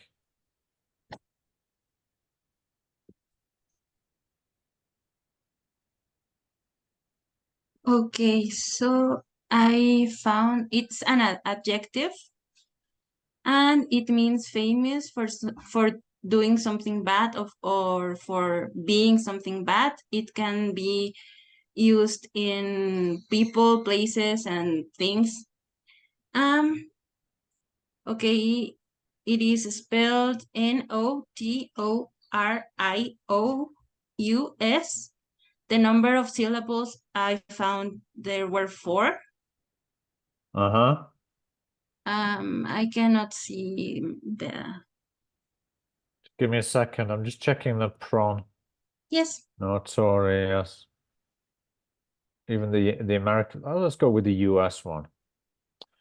Okay. Okay, there we go. Okay, so part of speech is adjective. Grammatically related forms, I found notoriously, that is an adverb, notoriousness, a noun. Okay, I already said it. The meaning is famous for something bad. The connotation is negative. Yeah.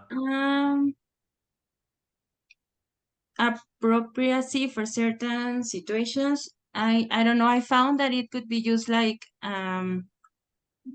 the most notorious criminal in Mexico or something like that.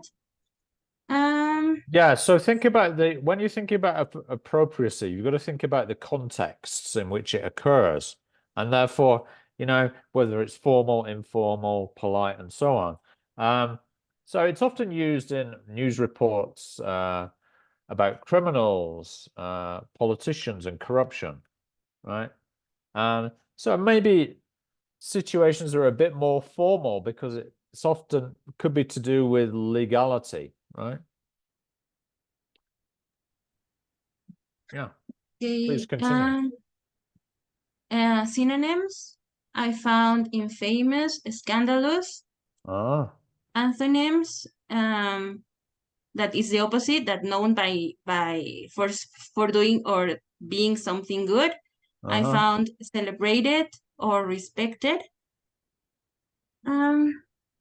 Yeah, I also have for synonyms, I have known, like a known criminal, and infamous. Yeah, and antonyms, yeah, respected or celebrated. Yes, those are the correct antonyms. Good job. Yeah, please continue. Prefixes, I only found super notorious, that it stands out. Yeah. And suffixes, notoriousness and notoriously. Okay, what about the false friends or cognates? That's a tricky one, isn't it?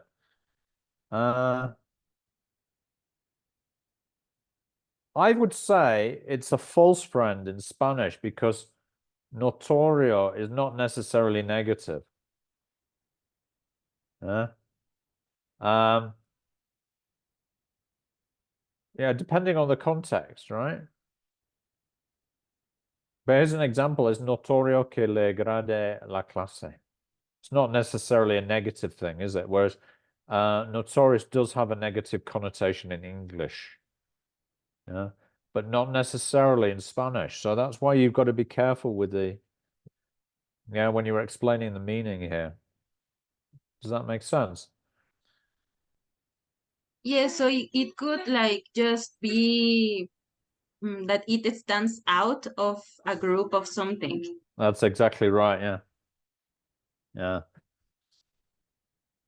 So you can see why doing this analysis is important, right? Because you can sometimes confuse students if they think, it means the same thing in Spanish as it means in English, but it doesn't quite. Yeah. Okay, like the next one is watch. And is that Christina? Yeah, thanks, Christina. Would you Yes. mind? Okay. My word phrase was watch. Watch, and I found the okay, but I'm specifically I'm going to tell it as a noun.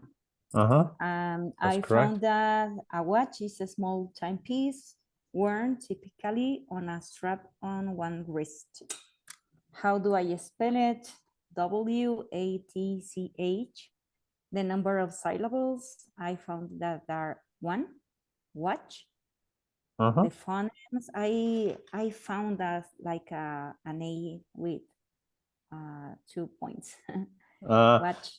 That's not the IPA. We should try and use the International Phonemic Alphabet. Okay, so Okay. if you use the Cambridge Dictionary, they always use the phonemic alphabet, the IPA, International Phonemic Alphabet. So let's try and use that one, yeah? Okay. So in American English, it's like that. Okay, Watch. thank you. Watch. Okay, thank you. The first syllable is stressed, watch. Is what part of the speech is a noun, but obviously use. Christina, there's only one syllable, so the whole word is stressed. Okay, it's the only one. Yeah, so you can't divide it up anymore. It's just one syllable. Yeah, so watch. Is the only one. Okay. Yeah, so we just indicate with the little guion thing that it's the whole word that is stressed. Okay. It's a noun, but also can be used as a verb. I didn't find grammatically related forms. The basic core meaning clock. Other meanings, timepiece, timekeeper. The connotation is neutral. Good.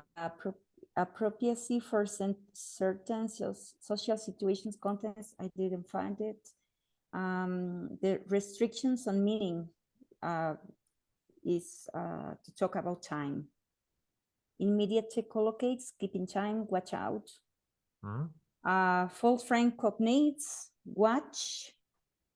Mirar in the case of the verb watch. True friends cognates, watch reloj.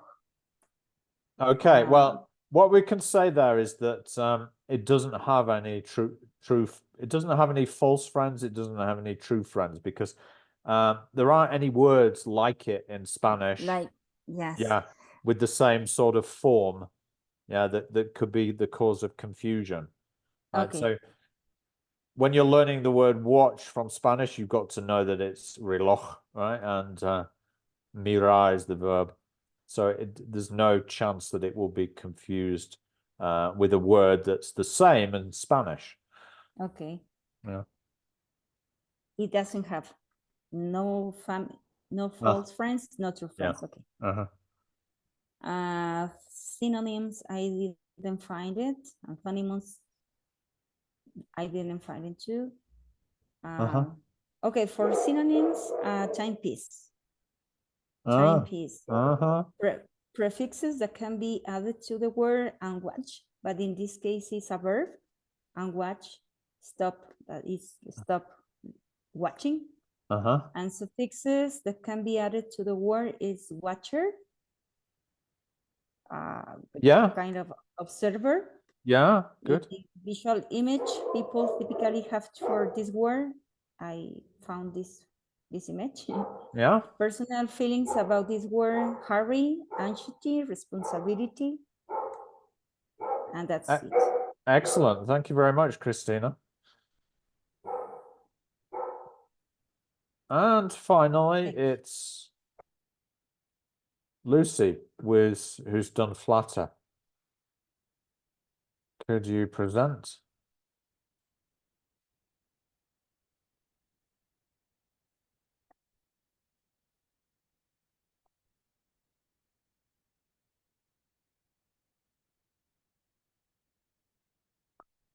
Lucy, are you having any issues with your audio?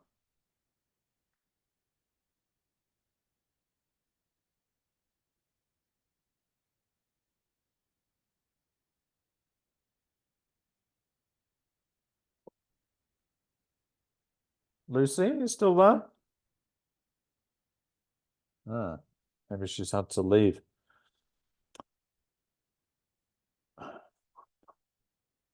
Okay, well, let's have a look. It looks okay. 2 syllables. Flatter, stressed. Yes, the first syllable stressed first. It's a verb. Flattery, good. Flattering. Praise someone in order to make them feel attractive. Yeah. Yeah.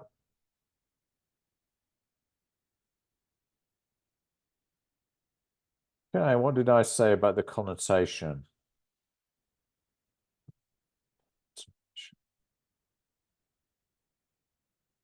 Uh-huh.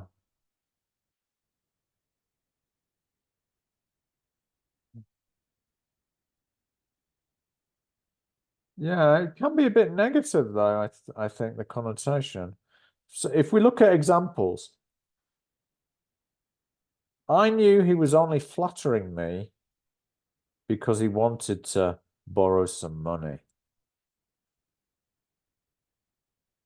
So possibly negative.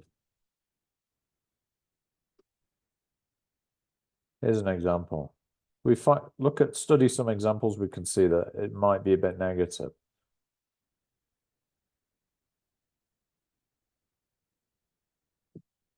Okay, so restrictions on meaning, it could be insincere or praising.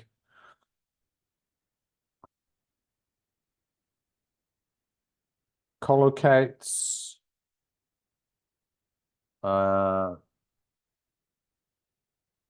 Like to. He was flattering to me. And sometimes you get a pronoun like me.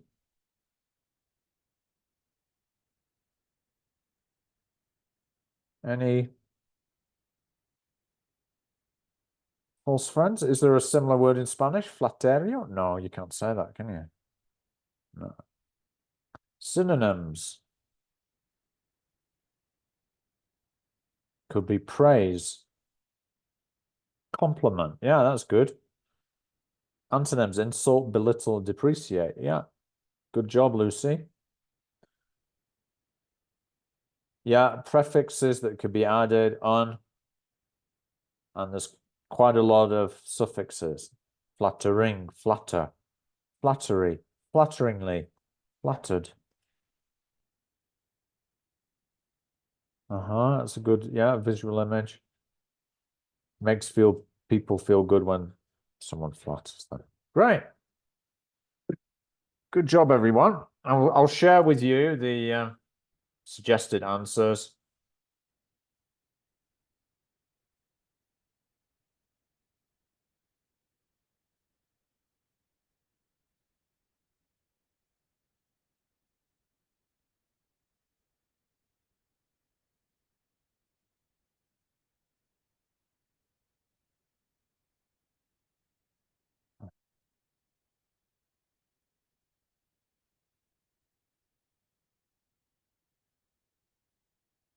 So you can compare your answers with the suggested ones. Coming into the chat now. Oh, Lucy's saying her internet is very bad. Sorry, Lucy, I didn't see that. You can't turn on your mic. Okay.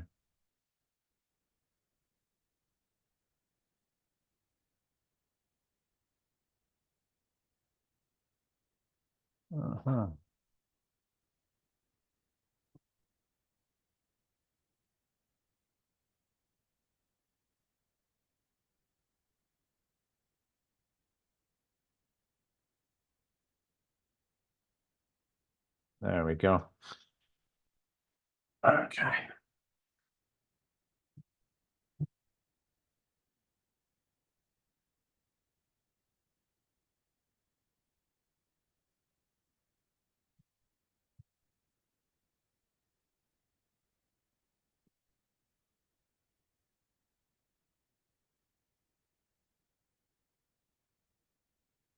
So, question.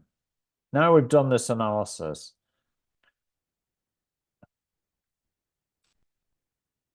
Question is, what aspects do teachers have to teach when they present the word or phrase the first time? What aspects can be taught when learners have been already introduced to a set of words or phrases? So what's the core that we have to teach when we teach a word for the first time? The context, like, well, we'd often use a context to teach the meaning, wouldn't we? So maybe that's one thing we need to teach, right? That is the core or basic meaning, which is going to come from the context. You teach the word, you show like the word, and then you say the word. Okay, so that's pronunciation, right? Yes. So we mentioned meaning, pronunciation. There's another thing that we need to teach at the most basic level. The part of the speech. Okay, so yeah, that's important, and that's part of what? Parts of speech. Is that meaning? Is that part of pronunciation? Or is it something else? Begins with F, right? Phonics? No, that would be part of pronunciation.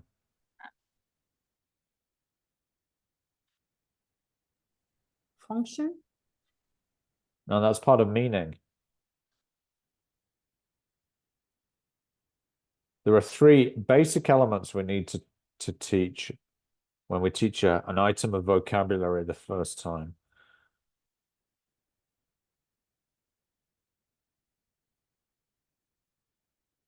Meaning, pronunciation, and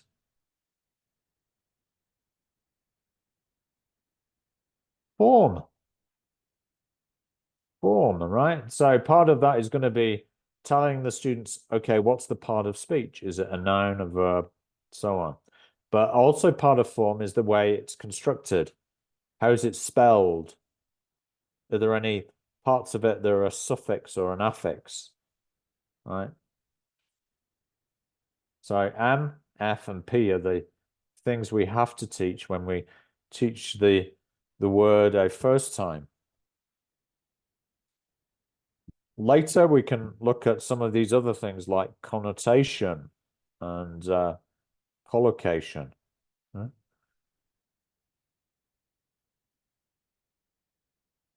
Okay, so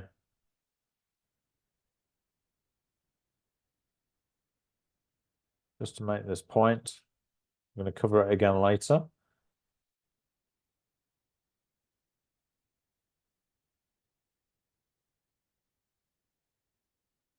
Now, when presenting lexis and language in general, teachers must cover meaning, pronunciation, and form. Meaning should always come first, but you can do the form before the meaning, before the pronunciation, if you wish, sometimes. All right, now,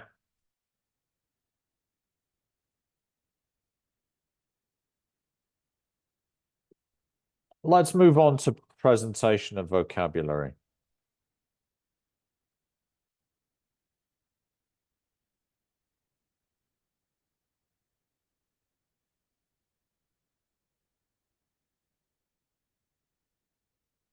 We've got before we do that though, we've got a little practice task here on the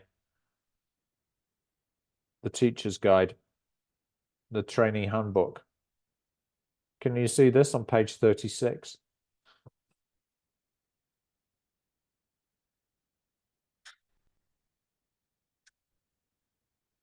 It says, for questions 1 to 5, match the examples of vocabulary with the categories listed A to F. There's one extra option you do not need to use.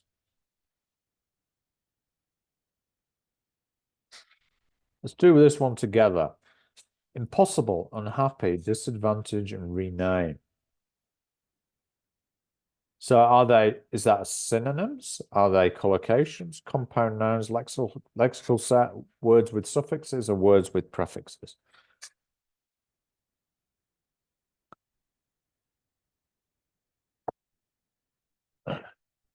What do you think?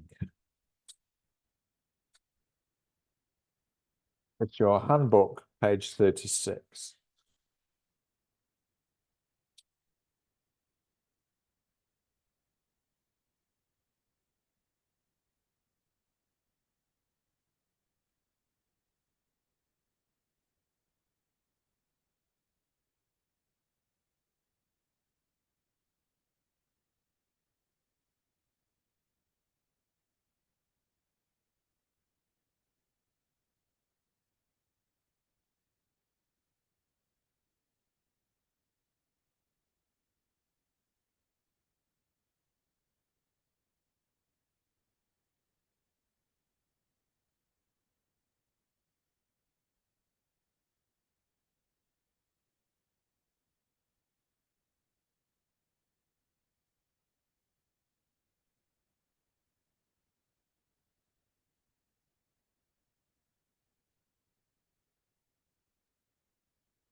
When you're done, put your answers in the chat, please.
Okay, thank you, Christina.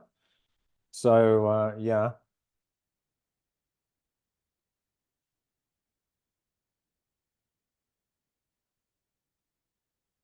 Thank you, Rebecca. So 1 is F, prefixes. Number 2 is indeed collocations. Number 3 is synonyms, yeah. Wonderful, marvelous, brilliant, great. Sort of excessive adjectives, aren't they? Extreme adjectives with a similar meaning. And suffixes, yes. L-Y-E-N-O-R-E-S-T. That's E. Oranges is a word family or lexical set. Types of fruit. They're all types of something. Huh? Good. Now, can anyone tell me what a collocation is?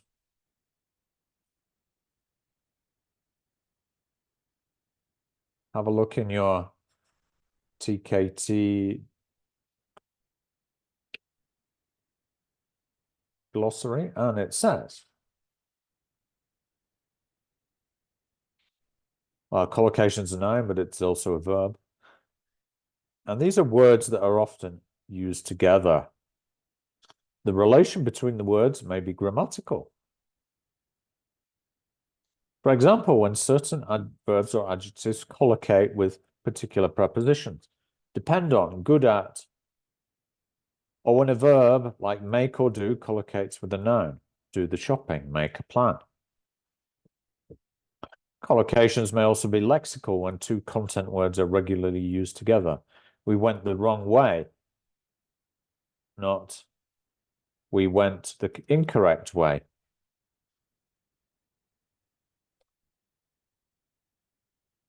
Okay, I'm going to give you a list of adjectives, and I'd like you to guess which noun goes with them, all right? Okay, so white, dark, bitter, milk. Can you think of the noun which goes with those adjectives? White, dark, bitter, milk.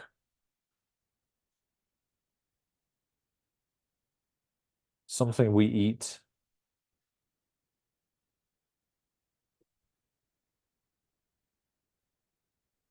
Drinking is another one. White, dark, bitter, milk, drinking. Have you guessed the word yet? It's chocolate. Right? Those are all collocations that go or collocates with chocolate. White, dark, bitter, milk. Notice we don't say black chocolate. Yeah, it doesn't collocate. Yeah. So, is that clear what a collocation is? Yes. All right, so let's move on to teaching lexical items. This will take us to the end of the session, because we need to think about the procedures. I'm going to show you a video of a teacher presenting a set of lexical items. Use the box below to write the suggested procedure along with your tutor. Okay, so while you're watching the video, please make notes in the box about the procedures that the teacher uses to teach the lexical items. All right?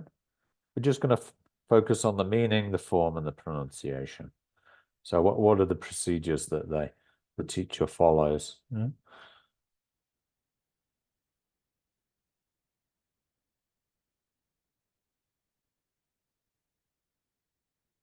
All right, and then I'll check with you once we've watched it. So it's a YouTube video. Let's get this ready. Oh, there it is.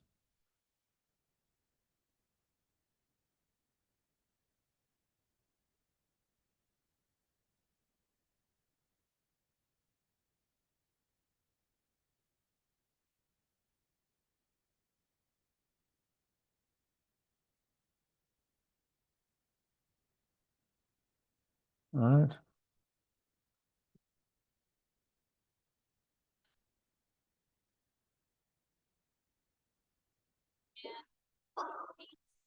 $163, right? Okay. Okay. So here we are. Okay. So I want you to do number 1 first. And what you're going to do is that we have some images here. And we have the names. Some images, in some of these images, we see equipment. Okay, repeat this word, equipment. Equipment. Sorry, are you having difficulty seeing that? Sorry, let me just stop this. Of exercises. So you have to match these images to these words here, but I want you to do this together, okay? Okay.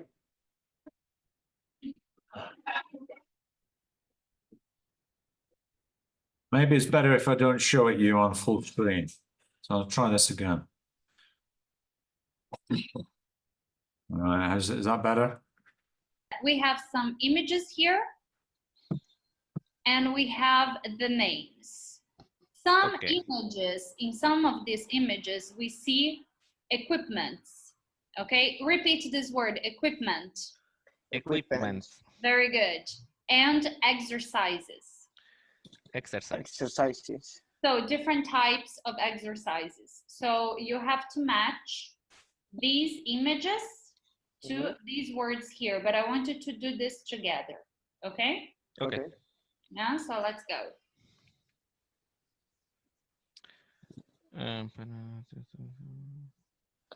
Use a yoga mat. Number 1 is use a yoga mat, maybe. Yeah. And We have to discuss, right? Or not? Yeah. Okay, okay. Number 2 is an exercise bike.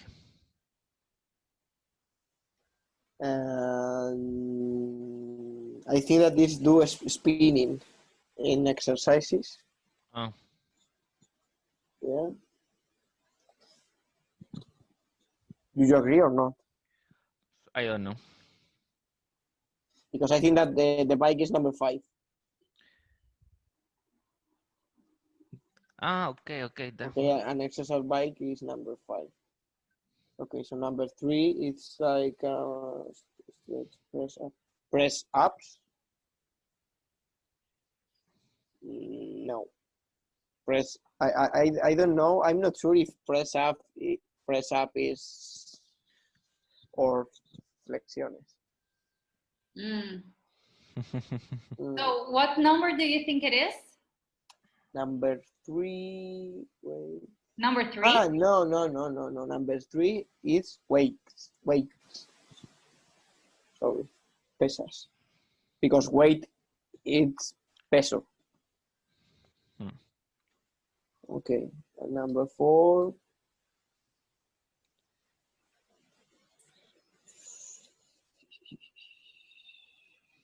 Sit-ups. Makes sense, doesn't it? I think yes. Yes, because Yes.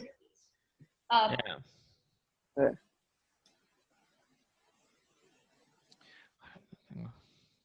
Okay, so number 5 is an exercise bike. The number 1 in equipment.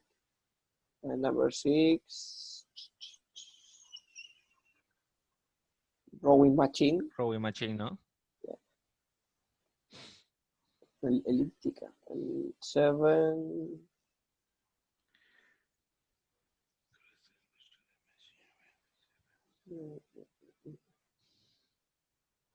Cross trainer. Yeah. Which number do you think is cross trainer? 7. 7. Because number 12 it's running machine. So number 7 has to be cross trainer. We don't have any option. Yeah, you do. In the first part. Yeah. In equipment. Yes. No. What did you put? I don't have 2 gaps only. Rowing machine, no? Yes. Rowing. Yeah. And what is it to roll? What's the movement we do? And what did I what did I say? No, it's like this, yes. Or elliptic. Yeah.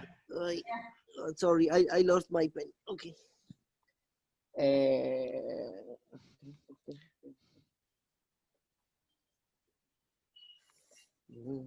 7. 8 es stretch. Sí, yeah. 9 press ups. press ups. Yeah.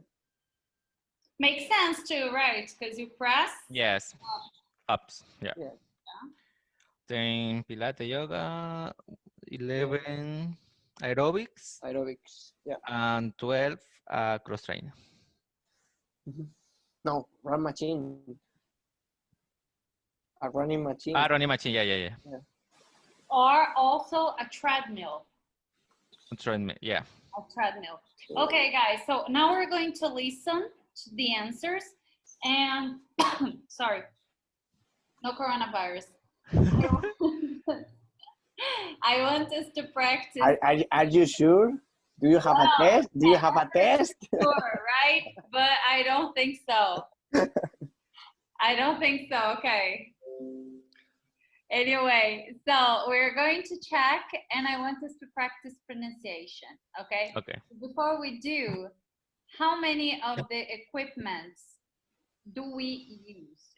How many of them that you see here you use?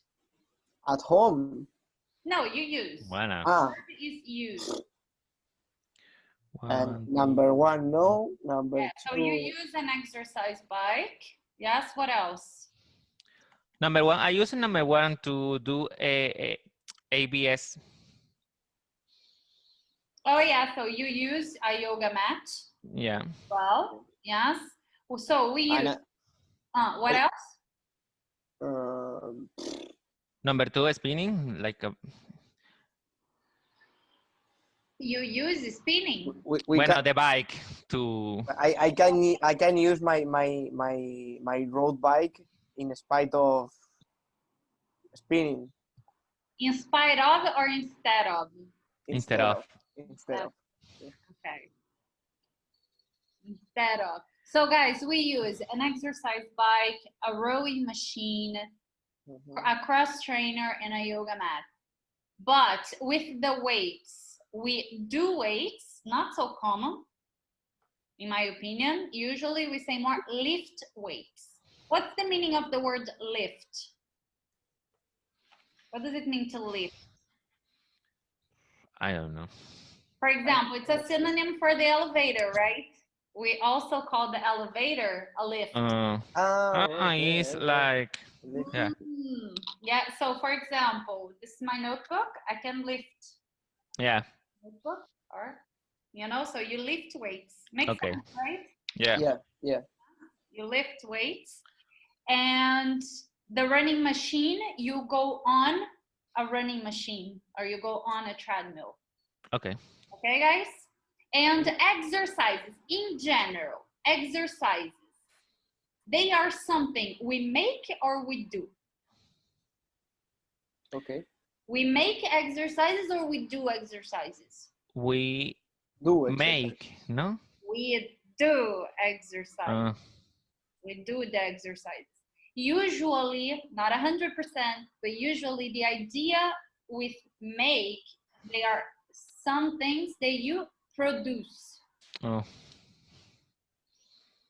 And doing, when you do something, you do the action. So the exercise, you do exercise, you take that action. But for example, you make dinner, you make breakfast, because you produce, like prepare. Understand? Okay, so one question. If I have to prepare an Excel file, I do an Excel file, or I make an Excel file. I don't know what this is. What is that? An Excel, Microsoft Excel. Okay, if I have to prepare like the Excel sheet? Yeah. Yes. Okay, a pivot table or what?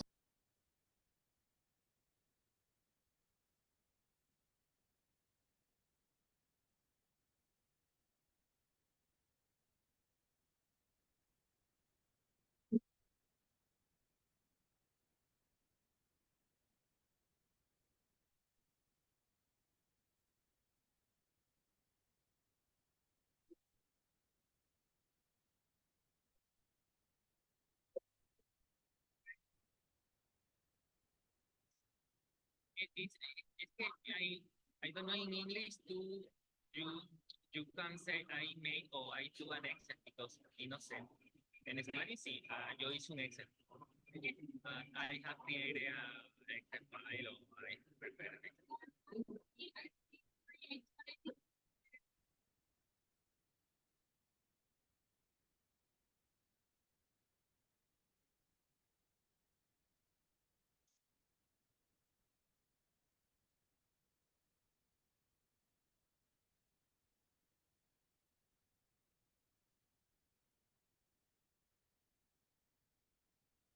Yeah.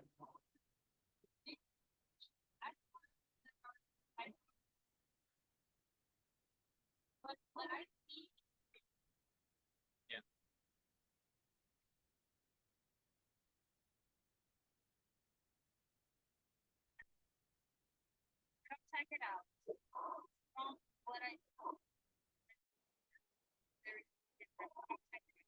There you go. So, exercises in general there, things that we do.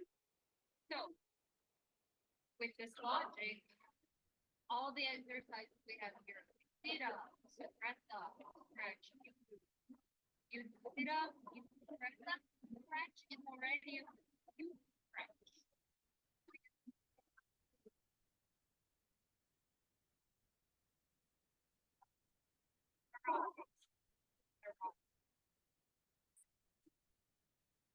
Okay?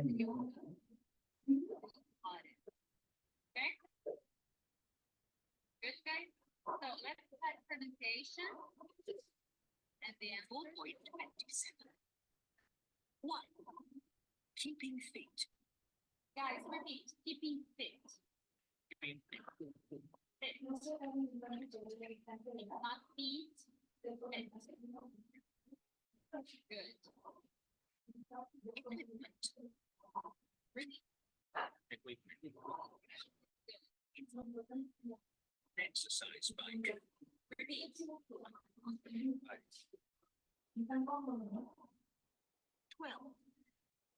A running machine. Running machine.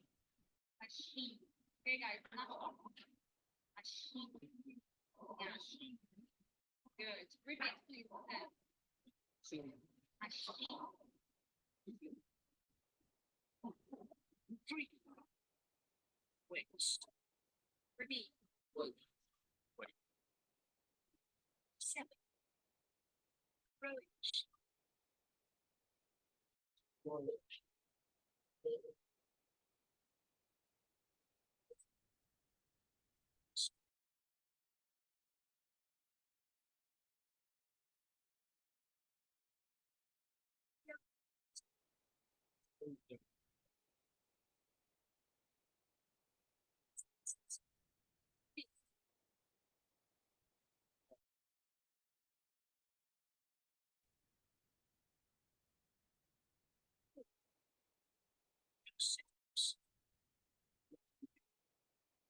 This is British. Yeah, juicy cup. Feet up. 9. Do wrestles.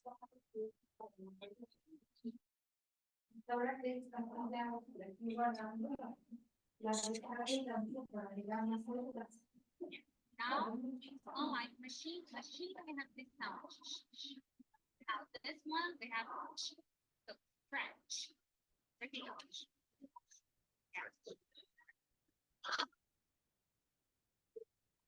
Yes. Do aerobics.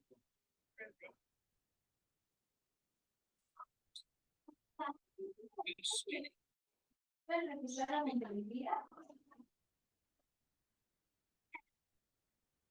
Do Pilates. Okay, guys. So I want you now to have a brief discussion around this question here. So what equipment and exercises are good for the following things? If you want to lose weight, if you want to tone your muscle, repeat tone.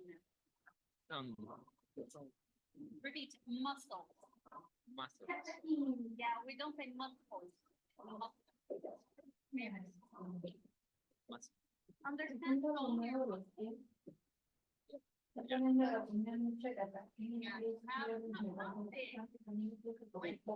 I know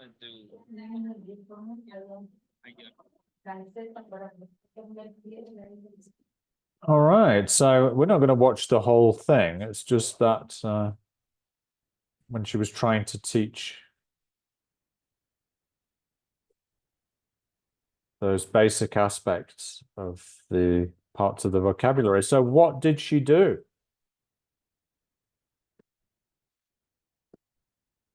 In summary, don't try and say everything, but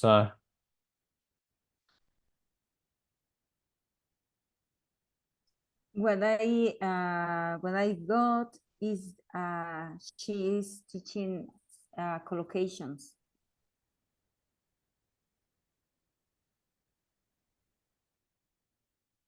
Sorry, you mentioned something about collocations, Christina? Yes, for example, when she thought the difference between the using of you are making. Yeah. Yeah. That was kind of in the middle, wasn't it? Before she did pronunciation. But before she worked on the collocations, which is more to do with form, I think she asked some questions, didn't she?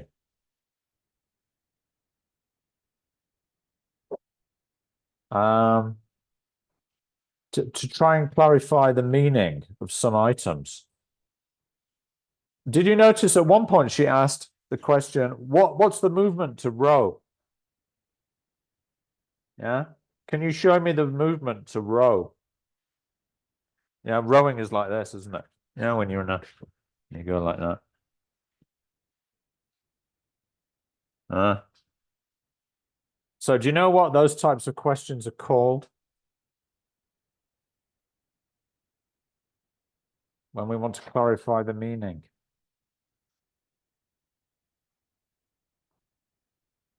Yes, they're called CCQs.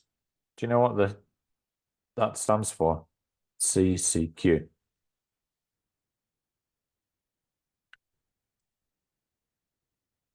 So we ask CCQs to check the meaning, right? But what does C mean? Concept?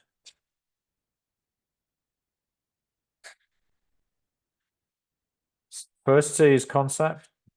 What's the second C?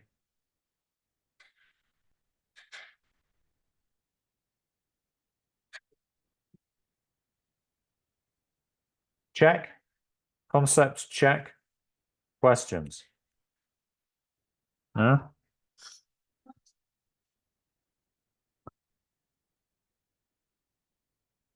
And then as Christina pointed out, she went on to ask some questions related to collocation. She did ask some other questions, some other concept checking questions as well. She asked, how many of these do we use? Yeah. So when she was talking about the equipment, that's about use, isn't it? So that was also a concept checking question.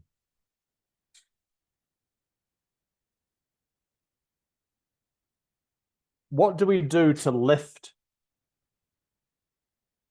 Yeah, so she could maybe demonstrate that. Lift. Right? What do we do to lift? Can you show me? Sometimes getting the students to react, especially the younger learners, with a movement can be useful when we're checking the meaning.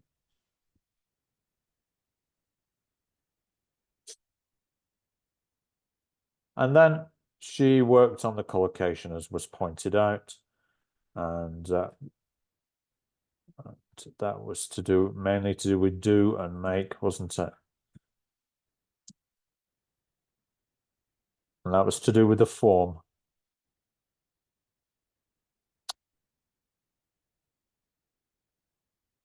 Which verb goes with the noun and so on. After she'd work on the form, she would then work on the pronunciation. Did you notice that? What was the procedure for working on the pronunciation?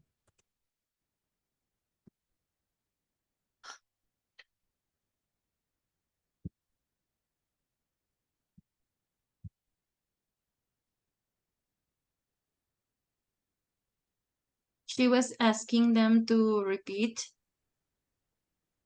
Yeah, it wasn't very sophisticated, was it? It was just like press the button, listen and repeat. Did she correct any of the pronunciation? A little bit, right?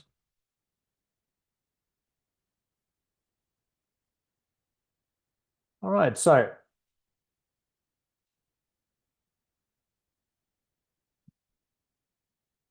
this is the suggested procedure when you're teaching vocabulary. First, there's a context or situation. In this case, the situation was related to being in the gym, wasn't it? All the items were related to being in the gym. Yeah. So you can either then elicit a lexical item or convey the meaning through matching. There's matching of pictures with the words, right? There was good use of the pictures, wasn't it?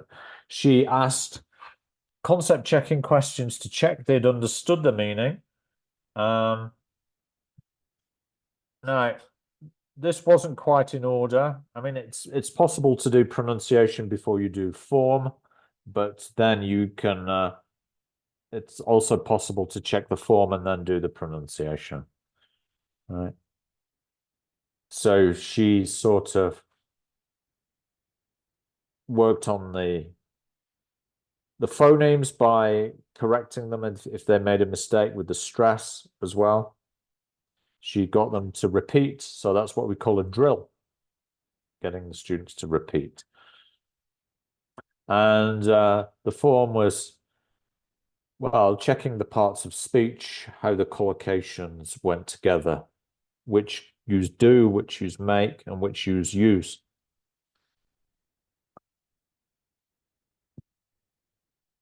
All right, so let me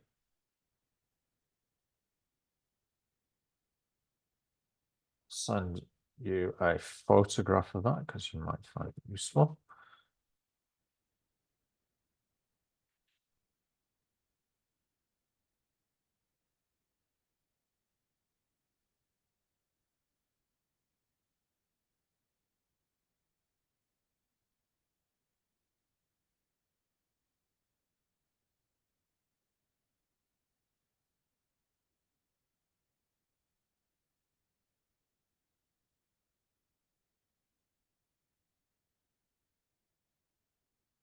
All right, so when presenting Lexis, teachers can include a vocabulary stage to present a set of lexical items, and they're all connected in some way.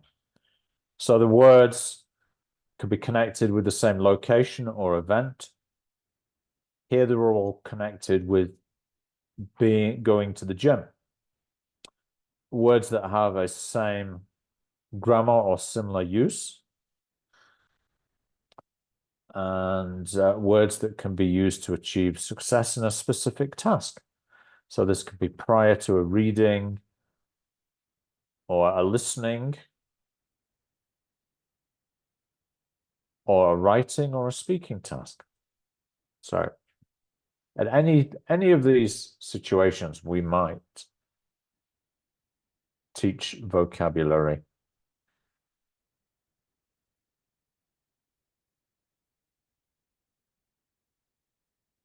All right. Any questions so far?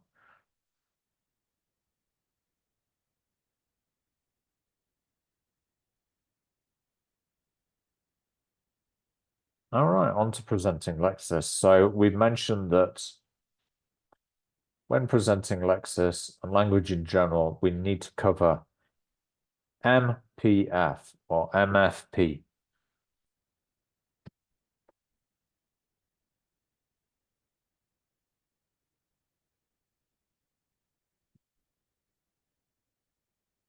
Doesn't really matter whether you do the pronunciation before the form, but the form needs to come before. The meaning needs to come before the form and the pronunciation. So how can we convey meaning?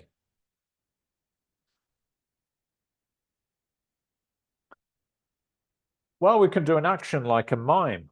Lift.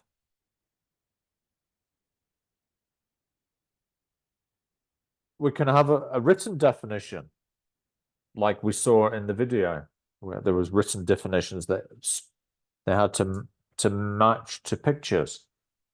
Right? So images, drawings can also be used, or flashcards. Flashcards are just cards with pictures on them. There could also be diagrams or real items like what we call realia. So teaching the word phone, you can use real item. Act it out or tell an anecdote. Okay. So, going to give you a little bit of a challenge.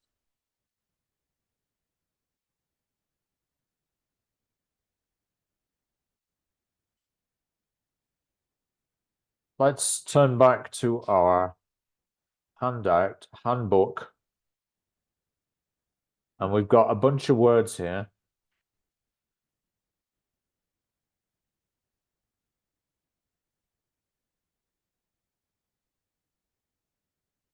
No, sorry.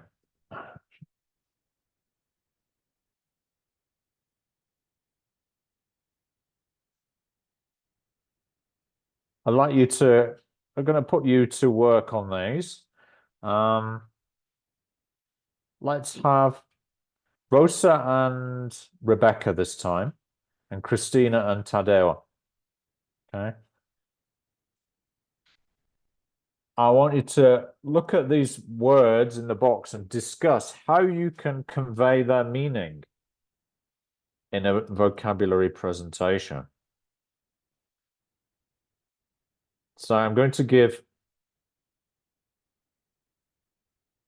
who did I say? Christina and Tad, and Rebecca and Rosa. So Rebecca and Rosa, can you cover the first line?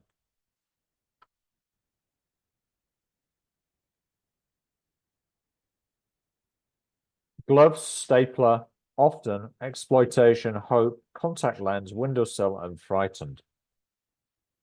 All right. So you're going to brainstorm ways of conveying the meaning. Whereas Christina and Tad,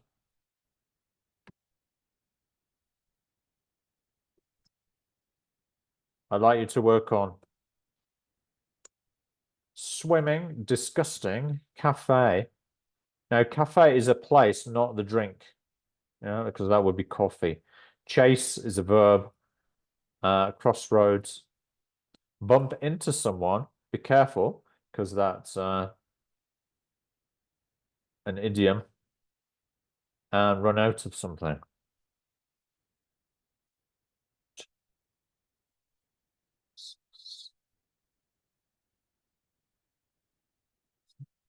Okay, so think about it.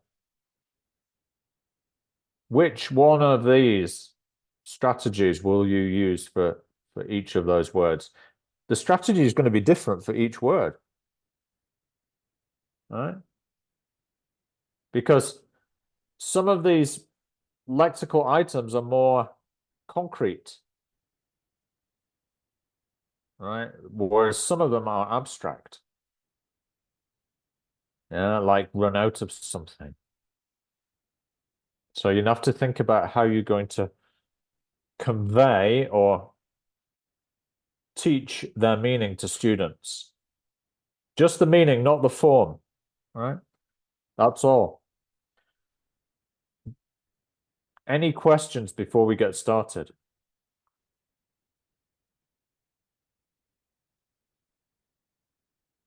I'll put the list in the box there. Okay, just the ones you've been given. I'll give you about 15 minutes to brainstorm ideas. And then we'll get some feedback.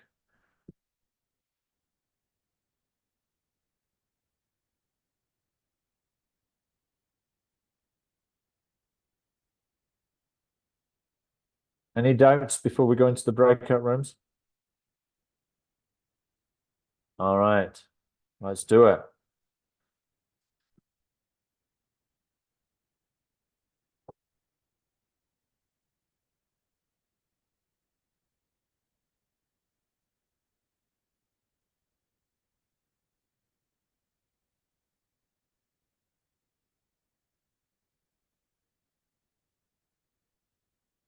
Christina, can you please go to the breakout room?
All right, good job.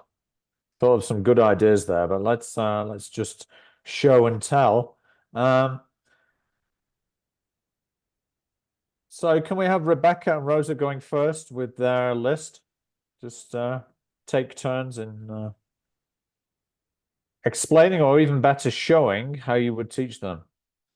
Rebecca, that's a cute cat. What's he called?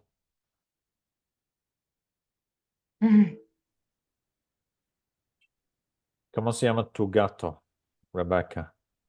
No te escucho. Sorry, yeah, I had muted. Her name is Tusa. Tusa. A Mexican actress. Yeah.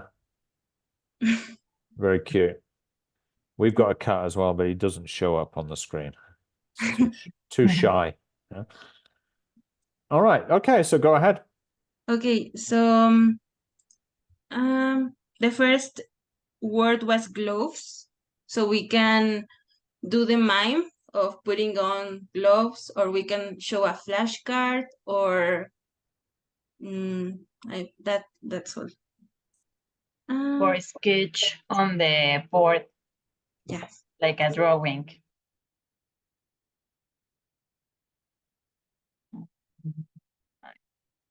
Okay, I cannot find it. Okay, this stapler, we can show just show the object. Stapler. This is a stapler. Okay, often. We can use a monocline. Yes, it's correct. The name, okay. Like we have in the chat, the teacher, but we can put always in one part and never in the other. And we can show like often is on the middle of the monocline.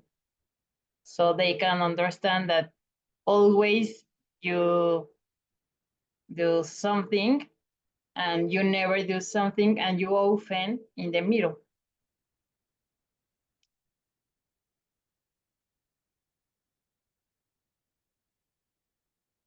Okay, the next one was exploitation, and we thought that we could try to give the meaning for that, showing a video or something.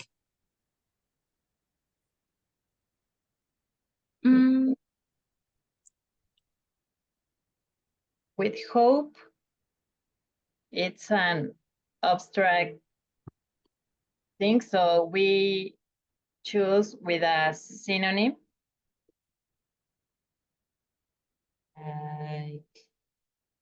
Yeah, we can try to like give synonyms like aspiration, desire, wish, something like that to give the meaning. With the contact lens, well, we can show the action nerve. Put it on the contact lens. And window seal, we can show a flashcard or a picture. So they can look what's the meaning of the word.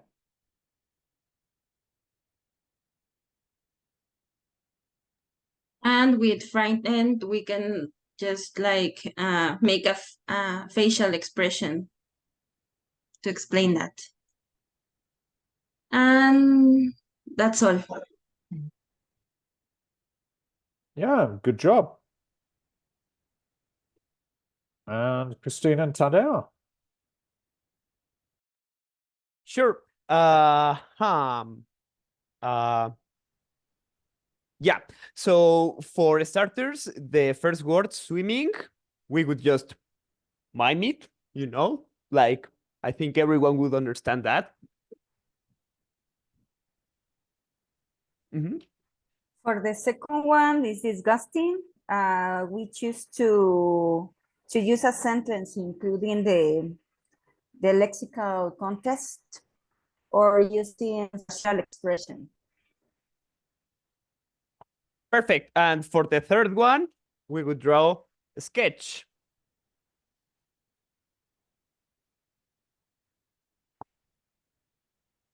The next one, chase. Chase, we choose to tell an anecdote or a sketch.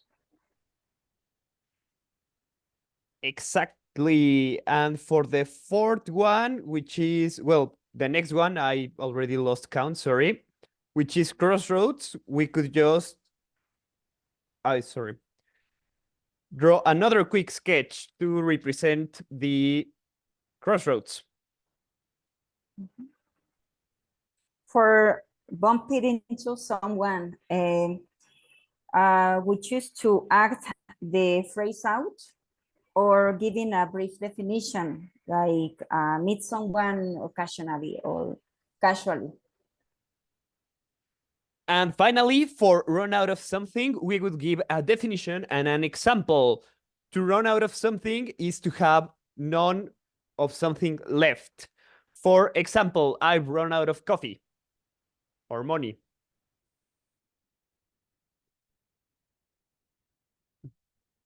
Great, yeah. So the takeaway from this is that, you know, the more concrete items can be conveyed through more visually with use of realia, and whereas more abstract items like often, exploitation, hope, they might actually need a definition, or they might need a synonym or an antonym. Yeah. And sometimes you can back it up with a little bit of Spanish, if there's a very similar concept in Spanish. Perhaps you could even use that, like when we were talking about euphemism, right? The problem there might be that they might not even know what euphemism means in Spanish, right? But I don't know, it depends on the learning context, on the learners themselves. If they're adult learners of Spanish, they'll know that what euphemism means, probably, right? But you might still have to have a definition. I think the words that have emotion, like disgusting and frightened, yeah, you can often use emojis for those. Dynamic actions like chase and swimming, you can use, well, you can act them out, can't you? Especially in a live classroom. Great. Okay, so now that one more thing to do today, and that's concept checking. When we watched the video, we saw that one concept check that the teacher used was, okay, what's the movement to row? How many of these do we use? As in they're pieces of equipment that we use. Right, so those were two useful concept checking questions. So I'd like you to pick 5 lexical items from that list. Yeah, any 5 with your partner, and I want you to write 2 questions to check the concept. And that's the last thing we'll do today. Okay, so going back to our trainee handbook, you can write your answers on there. Okay, but I'd like you to do it as a pair work activity with the same partner you just worked with. So Rebecca and Rosa, tell us what items you will use.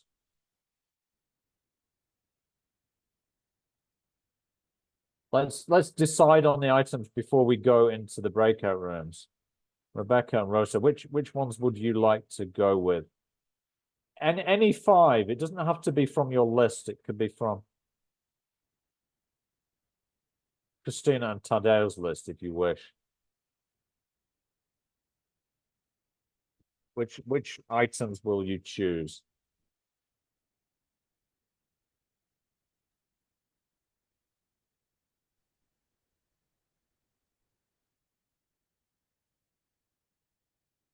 Any at random, yeah? Any 5. But tell me before. Gloves. Yeah. Oh, you go for gloves. All right. Yeah. Uh-huh. That's 1. Give me 4 more, please. Stapler. Stapler. Gloves and stapler. All right.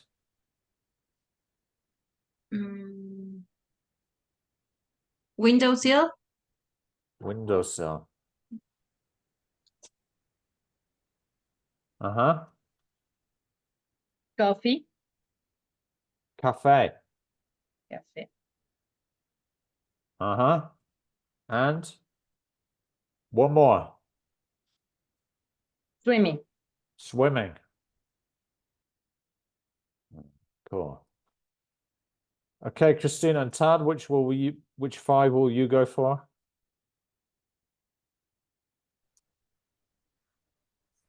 I choose often.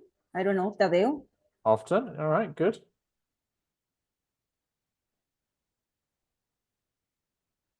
I would go for hope. Hope.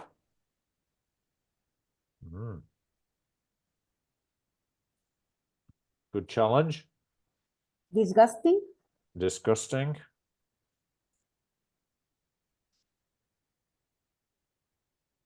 Okay. Let's go for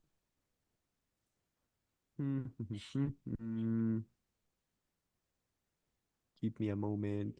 Frightened. Why not? Frightened. Okay. Yeah. Often, hope, disgusting, and frightened. So we need 1 more.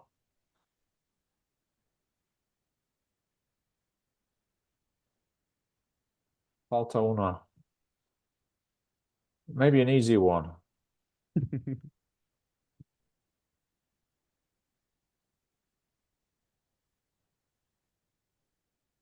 Tadeo. Sure, of course. An easy one. Let's go with that's a good question. I think we cornered ourselves. Let's go with Crossroads. That's easy one. Yeah, okay, great. All right, so I'll put you back in the breakout rooms. You can write the name of the item here, so like often, and then you need to think of 2 questions to check the meaning. Sure. To check the students have understood the meaning. So that goes into the chat. Okay. And I'll put you in the breakout rooms for about, not long, 7 or 8 minutes, because we need to finish soon. Sure. Okay, let's do it. Write as many as you can.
All right, let's get some feedback on this and then we're finished for the day. So, Rebecca and Rosa, can you give us your concept checking questions for gloves, stapler, windowsill, cafe, and swimming? Yes. Okay, with gloves, we have, is it something you put on your hands? And is it something you wear when it's cold outside?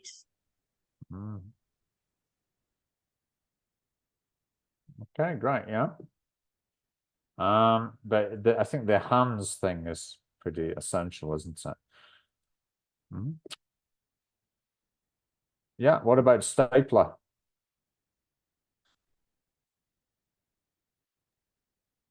Stapler, we put, if you have many paper sheets and you need to put together, you use what?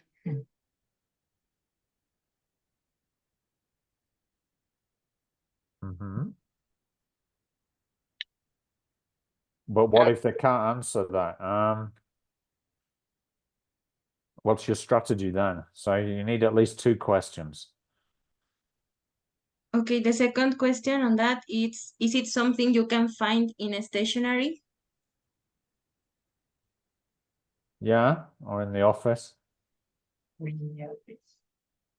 Is it used for joining 2 pieces of paper together? All right, what about windowsill? Okay, windowsill, we put, you can put a flower pot there so it gets the sun. Maybe. So, and the second yeah, but one, it needs to be in the form of a question. okay, is it, where can you put a flower pot so it gets the sun near the window? Okay. Yeah, I mean, you could give them the couple of options. Is it the windowsill or the window frame? Okay. And the second one, it's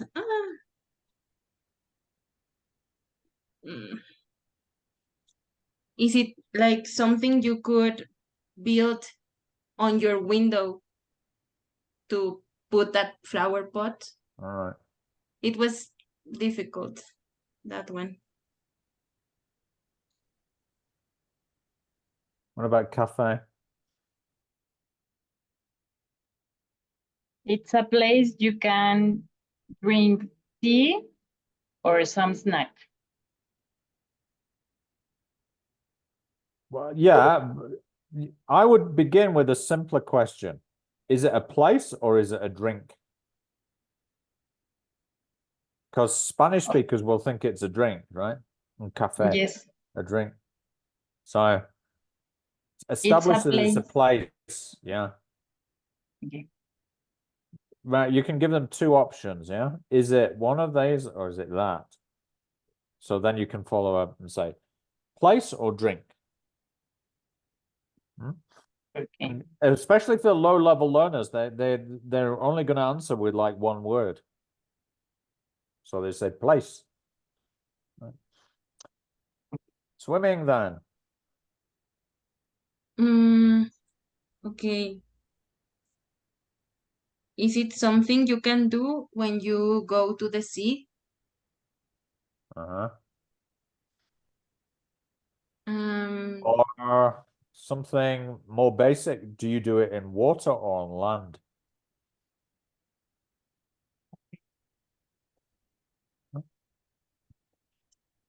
Remember, keep them simple because very often these will be low-level students, especially for the basic vocabulary.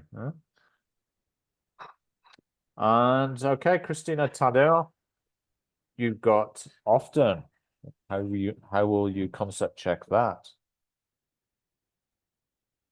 For often, we would compare it to the frequency of other things. Like, for example, is it more regular than always or not? And also, we could ask if it means the same thing as an opposite. For example, does it mean the same as never? Yeah, that's a good strategy. Yeah. Yeah, and especially if you're supporting it with the cline, you know, the line. So you should get them to put the words on the line and then follow up. Then you ask these concept checking questions to check they've understood. Good. Okay. So hope.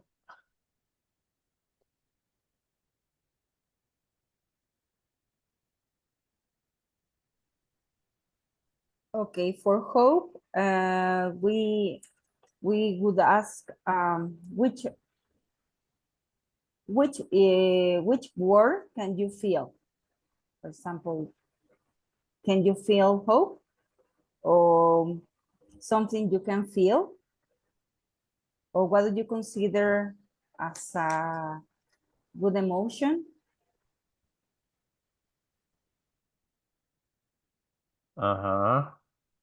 It's a bit vague though, isn't it? There could be 101 answers to that. Yeah, so maybe you need to rethink that one. What's your other question for hope?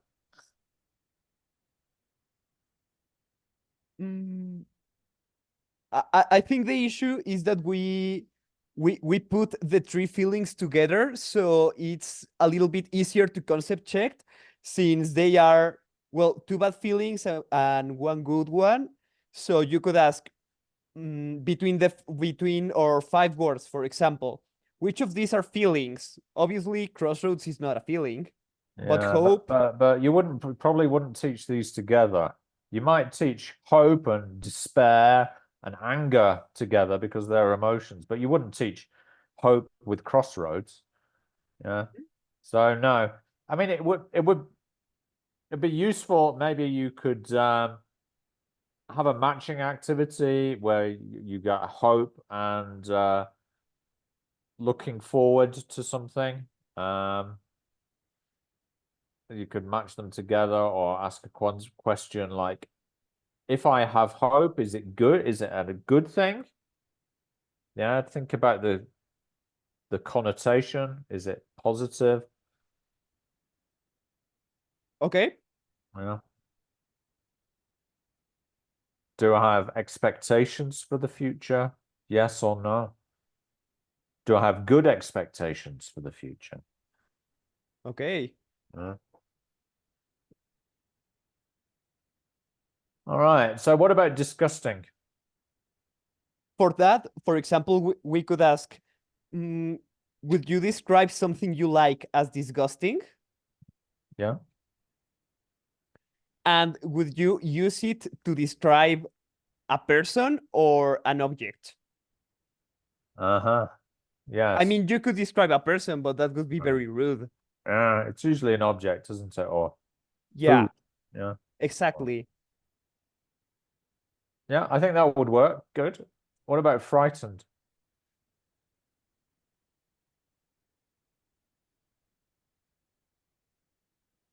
Maybe for frightened, we could say, like, is this something you would feel after watching a funny movie? Uh-huh. Or a scary movie? Yeah. That's good to have those options. Scary or funny. Exactly. And would you feel this at an amusement park or at the doctor? Well, maybe both. Maybe both, yeah. Yeah. Yeah, that's a good idea. Yeah. I think those would work. And what about crossroads?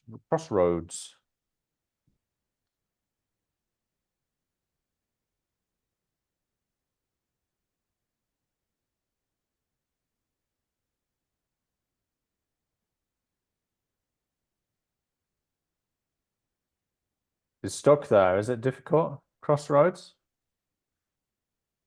Not really. Is it something you could find while driving or walking?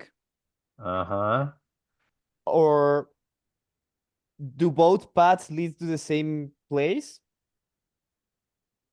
All right, but can you have a crossroads with just one road, or does there have to be two? No, I think it would have to be two. Yeah. Yeah, otherwise it's a junction. Yeah. Okay, so include that one, yeah? Okay. Good. Okay, so we're going to continue next week on the topic of checking understanding, but they're going to include things like instruction checking questions as well. All right, so that's next week's activities. Then we'll be looking at present, practice, and production, and the teacher will give you a demonstration, and there'll be a analysis of the present, practice, and produce lesson framework. And that's it. We're finished for today. Have a good afternoon. And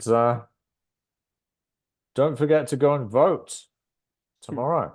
Tomorrow is my first presidential election when I can vote. So I'm pleased about that. Congratulations. So Choose wisely. I've got my INE now. I can vote for the presidential election. Okay, well, have a good day tomorrow and keep safe. Thank you. Bye-bye. Bye-bye. Thank you. Goodbye. Au revoir. Au revoir.